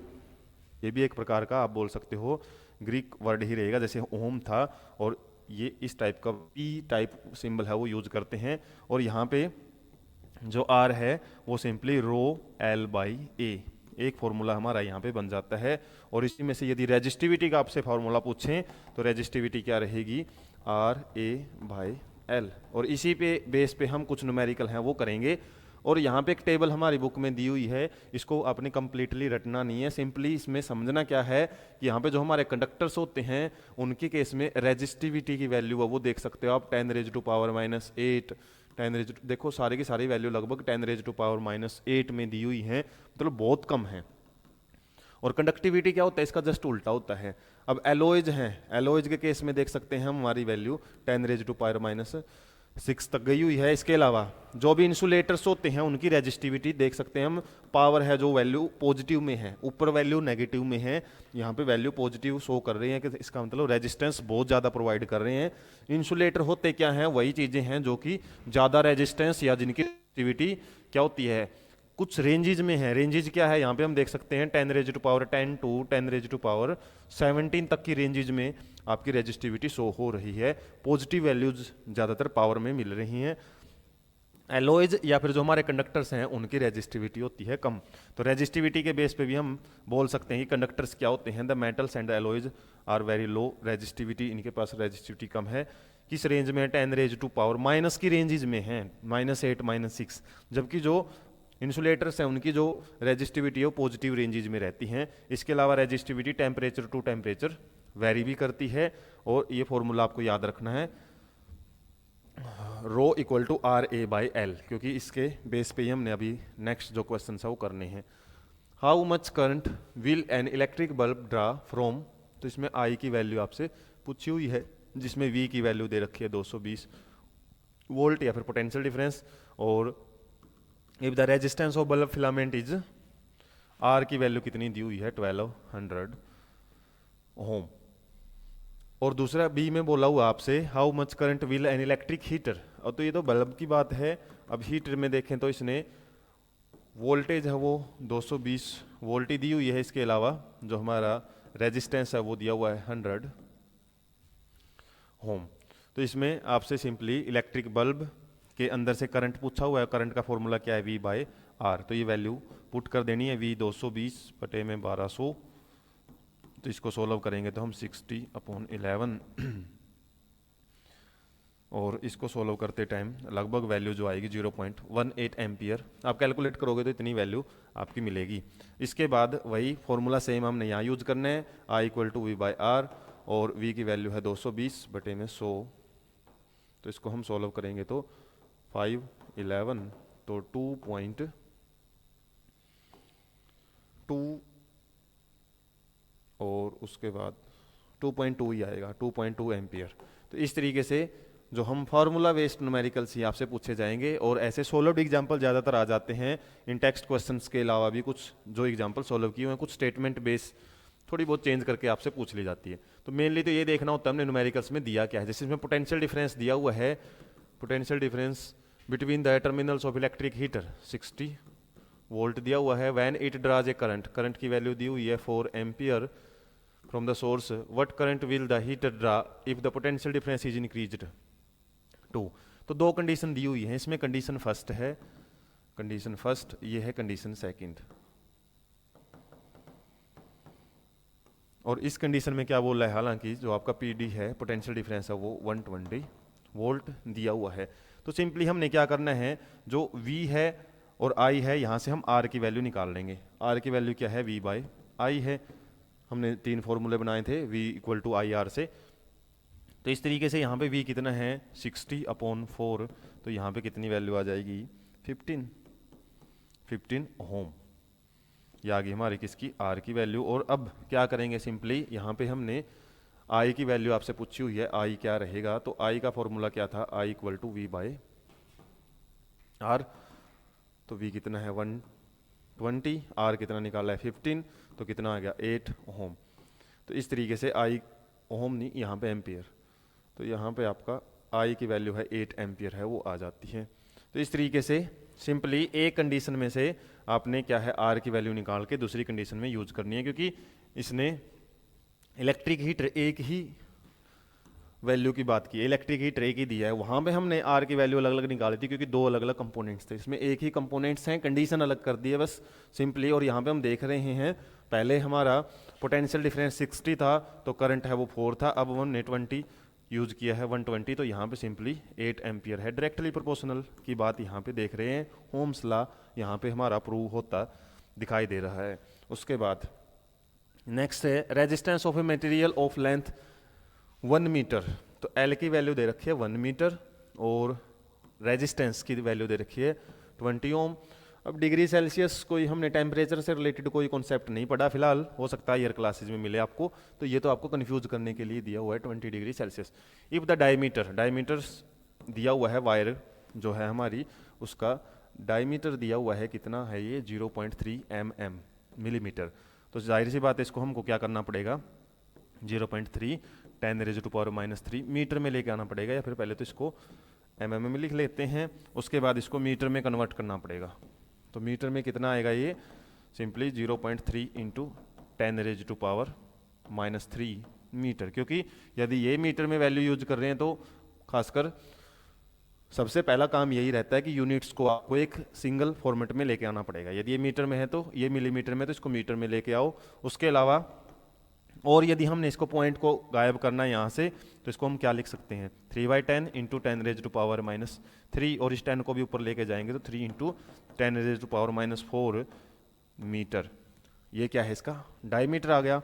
अब रेडियस क्या आती है, डायमीटर बाय 2, तो 3/2 × 10⁻⁴, तो 1.5 × 10⁻⁴ मीटर है इसकी रेडियस। उसके बाद रेडियस क्यों निकालिए, क्योंकि हमने यहाँ पे एरिया निकालना है। तो एरिया का फॉर्मूला क्या होता है, πr²। तो पाई की वैल्यू 3.14 × r की वैल्यू क्या है 1.5 × 10⁻⁴, और इसका है स्क्वायर। और ये हमारा सिंपली क्या आएगा, एक एरिया आएगा। उसके बाद इसने पूछा क्या है, what will be the resistivity. तो रो का फॉर्मूला हमने पढ़ा था RA/L है। तो A की वैल्यू यहाँ से हमने फाइंड आउट कर ली है। उसके बाद L इसमें दे रखा है 1 मीटर, तो 1 का तो जो ज़्यादा कोई असर पड़ेगा नहीं। अब हम सिंपली इसमें वैल्यू पुट कर देते हैं, तो रो = RA/L।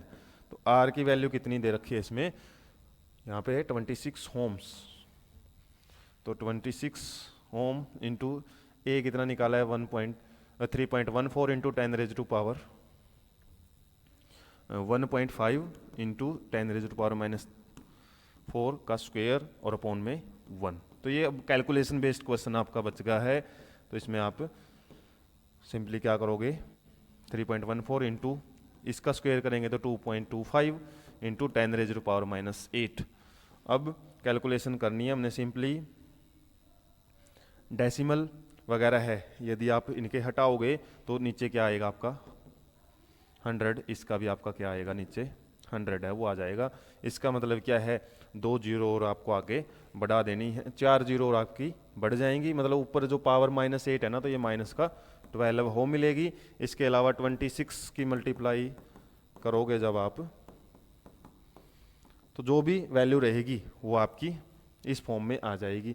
सिंपली पीछे आपने 10 रेज टू पावर -12 लगा देना है और ये वैल्यू है आप सोल्व कर सकते हो। इसके अलावा यदि आप पॉइंट गायब नहीं करना चाहते हो तो 3.14 को हम क्या ले सकते हैं लगभग 3 और 2.25 को लगभग ले सकते हैं 2 और 6 की मल्टीप्लाई किसके साथ कर सकते हैं 26 के साथ, और यहाँ से जो वैल्यू आएगी 1.8 के आसपास आएगी। और इसके अलावा और जो वैल्यू आगे बढ़ेगी ना तो उसके जब हम पॉइंट को हटाएंगे तो लगभग -6 के आसपास वैल्यू आएंगी, क्योंकि जब 26 की मल्टीप्लाई आप 6 के साथ करते हो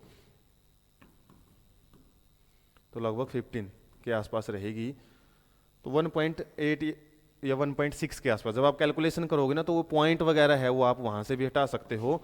और पॉइंट कैसे हटेंगे, यहाँ पे मान लो जो भी वैल्यू रहेगी उसमें से आप जो नेगेटिव वाली वैल्यूज है ना ये कम होती रहेंगी। तो कितनी रहेगी लगभग 10 रेज टू पावर -6 तक है ये वैल्यू, आपको हो सकता है बुक में दी हुई मिले, तो उस बेस पे आप इसको सिंपली कैलकुलेट कर सकते हो। और फिर आपसे पूछा हुआ है कि टेबल में आप जो टेबल 12.2 है, जो टेबल हमने पढ़ी थी रेजिस्टिविटी जब हम सॉल्व कर रहे थे, उस केस में आपको जो ये रीडिंग है वो देखनी है कहाँ से आएगी। तो लगभग जो वैल्यू है ना ये रहेगी हमारी आंसर में 10 रेज टू पावर -6 184 तक, और ये किसकी है लगभग मैग्नीज की है। तो यहाँ पे आपको सिंपल टेबल से बताना है कि किस मटेरियल की रेजिस्टिविटी है वो आपने यहाँ पे निकाली है। उसके बाद मतलब कैलकुलेशन आपकी यहाँ पे सही होनी चाहिए। हमारा नेक्स्ट क्वेश्चन है वो डिस्कस कर लेते हैं। सॉलिड क्वेश्चन है जो ये भी सिंपल सा ही है, फॉर्मूला बेस्ड क्वेश्चन है। तो इसमें आपसे बोला हुआ है wire of given material having length L। तो कोई कंडीशन दी हुई है, इसमें लेंथ दी हुई है L1 मान लो इसको, सिंपली लेंथ L है first condition. Cross section has a resistance of 4 ओम। तो क्रॉस सेक्शन मतलब एरिया A1 कितना दिया हुआ है, A दिया हुआ है, और ओम रेजिस्टेंस R1 कितना दिया हुआ है 4 ओम है वो दिया हुआ है। What would be the resistance of another wire of same material. दूसरी कंडीशन दे दी इसने जिसमें हमने क्या है जो लेंथ है L2 है वो कितनी ली है L/2 आधी लेंथ ली है, और जो क्रॉस सेक्शन एरिया है A2 है उस कंडीशन में हमने क्या लिया है 2A लिया है। अब सिंपली आपसे बोला हुआ है what would be the resistance of another wire, दूसरी वायर का रेजिस्टेंस आपने यहाँ पे निकालना है। सिंपली यहाँ से हम रेजिस्टिविटी निकाल लेंगे।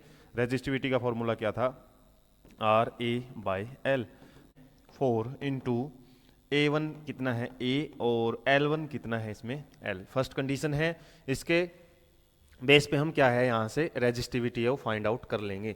अब जो रेजिस्टिविटी है वो मटेरियल की एक मटेरियल की हमेशा फिक्स रहती है, हालांकि रेजिस्टेंस का भी आपको बताया था कि resistance component to component different होता है, लेकिन यहाँ पे हम रेजिस्टेंस सेम नहीं बोल सकते कि हमारा कंपोनेंट सेम है तो रेजिस्टेंस भी सेम रहेगा। उसकी यदि लेंथ हम चेंज कर रहे हैं, देख सकते हो यहाँ पे लेंथ है वो L/2 कर दिया हमने, और उसका जो डायमीटर है क्रॉस सेक्शनल एरिया है वो हमने डबल कर दिया। तो उस केस में जो रेजिस्टिविटी है उसके ऊपर कोई असर नहीं पड़ेगा, लेकिन जो रेजिस्टेंस है वो जरूर यहाँ पे चेंज मिलेगा। तो आपने सिंपली यहाँ पे क्या समझना है, रो का फॉर्मूला है, हालांकि रो रहेगी वैल्यू वही, लेकिन अब हमने कंडीशन क्या लेनी है यहाँ पे रेजिस्टेंस आपसे पूछा है सेकंड कंडीशन में कितना आएगा वो है R2 और R2A/L2। तो ये सारी कंडीशन क्या है सेकंड कंडीशन हम यूज कर रहे हैं, रेजिस्टिविटी तो सेम ही रहेगी।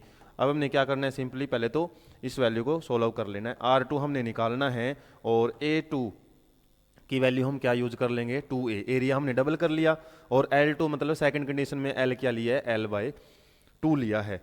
अब R2 तो हम एज इट इज यूज करेंगे, और 2 है ये ऊपर चला गया तो 2 इंटू 2 है, उसके बाद L नीचे ही रह गए, उसके बाद A है वो मल्टीप्लाई में है, और रो की वैल्यू हमने यहाँ से फाइंड आउट कर ली है। और रो की वैल्यू यदि हम टोटली निकालें कितना है, R2 into 4 into A by L। अब यहाँ पे रो की वैल्यू है और वहाँ पे भी रो की वैल्यू है, दोनों को हम इक्वल पुट कर देंगे। मतलब फर्स्ट कंडीशन और सेकंड कंडीशन में रो की वैल्यू है ना, वो यदि हम इक्वल पुट करें तो क्या आएगा वो हम देख लेते हैं। 4 इंटू A बाई L, और यहाँ पे R2 into 4 into A by L।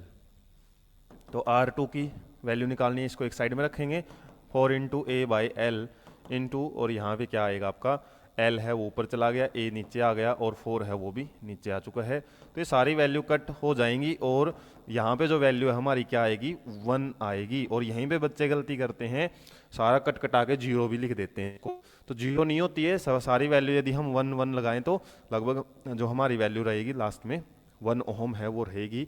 तो रेजिस्टेंस आपसे पूछा था सेकंड कंडीशन में कितना आएगा, 1 ओहम। फर्स्ट कंडीशन में कितना था, 4 ओहम था। तो ऐसे ये कंडीशन चेंज कर करके आपके क्वेश्चन मिल सकते हैं। बोल सकता है भाई नया रजिस्टर जो हमने नई कंडीशन है उसके अंदर एरिया है वो 4 टाइम्स किया है, लेंथ है वो 4 टाइम्स कम कर दी है, या फिर इंक्रीज भी कर सकते हैं। तो इस बेस के क्वेश्चन आपको मिलेंगे, और इसमें आपने क्या करना है, सिंपली रेजिस्टिविटी का फॉर्मूला निकालना है। कंडीशन चाहे आपको 10 दे दी जाए, वहाँ पे रेजिस्टिविटी सेम ही रहेगी। एक जगह की रेजिस्टिविटी को दूसरी जगह रखो और वहाँ से आप बची हुई वैल्यू है वो इजीली कैलकुलेट कर सकते हो। तो आज के सेशन में हम लास्ट जो ब्लू बॉक्स क्वेश्चन है वो देख लेते हैं। थर्ड ब्लू बॉक्स क्वेश्चन रहेगा, जिसमें फर्स्ट क्वेश्चन ऑलरेडी हम कर चुके हैं।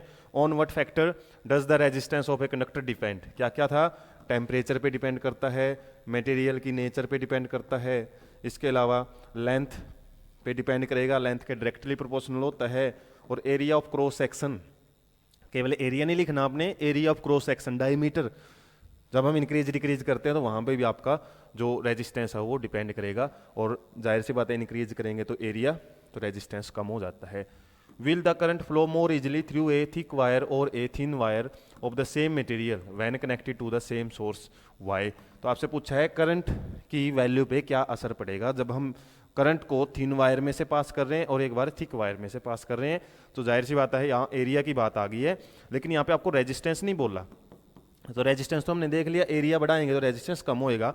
और रेजिस्टेंस का एक रिलेशन हमने पढ़ा था करंट के साथ, याद करो, जो करंट का जब हम रेजिस्टेंस का फॉर्मूला पढ़ रहे हैं V बाय आई, ये फॉर्मूला था, और यहाँ से हम ये इक्वेशन निकाल सकते हैं कि रेजिस्टेंस ज़्यादा है करंट की वैल्यू कम होगी। और ये दोनों इक्वेशंस को यहाँ पे आपने ज्वाइन करके दिखा देना है। तो सिंपली इक्वेशन 1 एंड 2 से, जैसे हम मैथ में पढ़ते हैं A इक्वल टू B और A इक्वल टू C, तो यहाँ पे क्या है B और C, मतलब जो हमारे राइट हैंड साइड हैं वो एक दूसरे के इक्वल है, या फिर मान लो डायरेक्टली प्रोपोर्शनल यूज कर रहे हैं हम, और यहाँ से सिंपली इसको क्या लिख सकते हैं, A directly proportional to I। Area यदि हम बढ़ाएंगे या फिर वायर को मोटी बनाएंगे, थिकर बनाएंगे ना, तो उस बेस पे आपकी जो करंट है वो ज़्यादा फ्लो होगी, या करंट है वो ईजिली फ्लो कर सकती है, क्योंकि जितना ज़्यादा एरिया होगा इलेक्ट्रॉन्स उसमें से ईजिली है वो पास हो सकते हैं।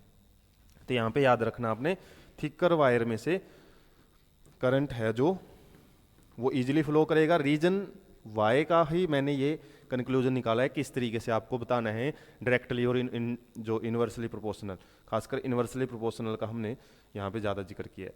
उसके बाद let the resistance of electrical component remain constant, the potential difference across the wire two ends of the component decreases to half. तो ये आपका ओम्स लॉ से रिलेटेड क्वेश्चन है। इसमें बोला है कि पोटेंशियल डिफरेंस को हमने आधा कर दिया तो करंट की वैल्यू पे क्या असर पड़ेगा।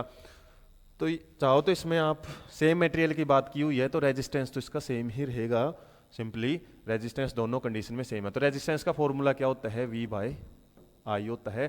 फर्स्ट कंडीशन में आपसे V1 और I1 का जिक्र किया हुआ है, तो V1 क्या है इसमें, V बाई 2, मतलब आधा कर दिया है।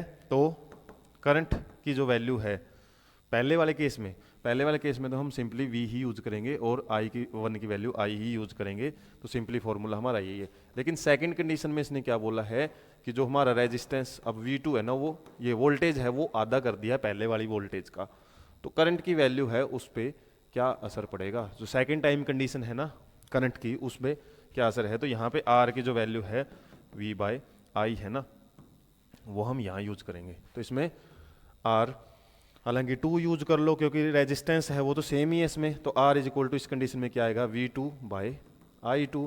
तो इसमें क्या है हमारा v बाई आई है, और सिंपली यहाँ पे v2 क्या लिया है, v बाई 2 लिया है, और i2 की वैल्यू आपसे पूछी हुई है। तो कंडीशन जब भी आप पूछी जाए ना, और इस टाइप से पूछा जाए भाई एक में चेंज किया है दूसरे वाले में क्या असर पड़ेगा, तो वहाँ पे एक वैल्यू तो आपको कांस्टेंट रखनी है। जैसे उसमें रेजिस्टिविटी रखी थी, इसमें हमने रेजिस्टेंस रखा है, तो सिंपली i2 की वैल्यू यहाँ से आप कैलकुलेट करोगे तो क्या रहेगी, v by I is equal to v by 2 into i2।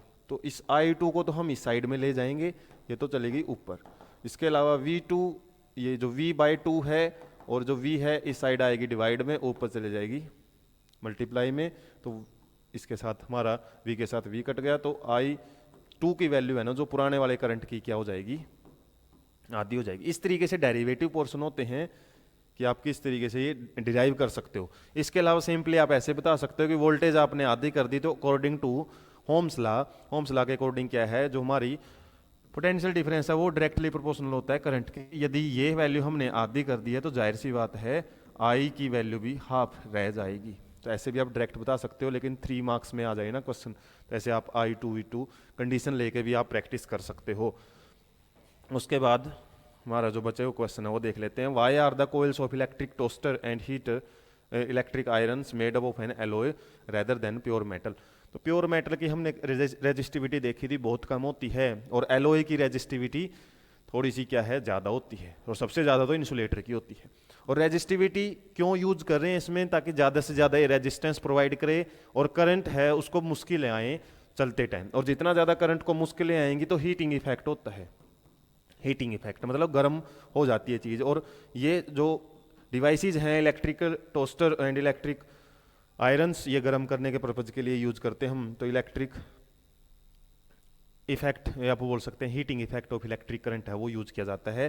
क्यों, रीजन यही है, because alloys such as nichrome provide more resistance than the pure metal, ताकि वो हीट हो सके।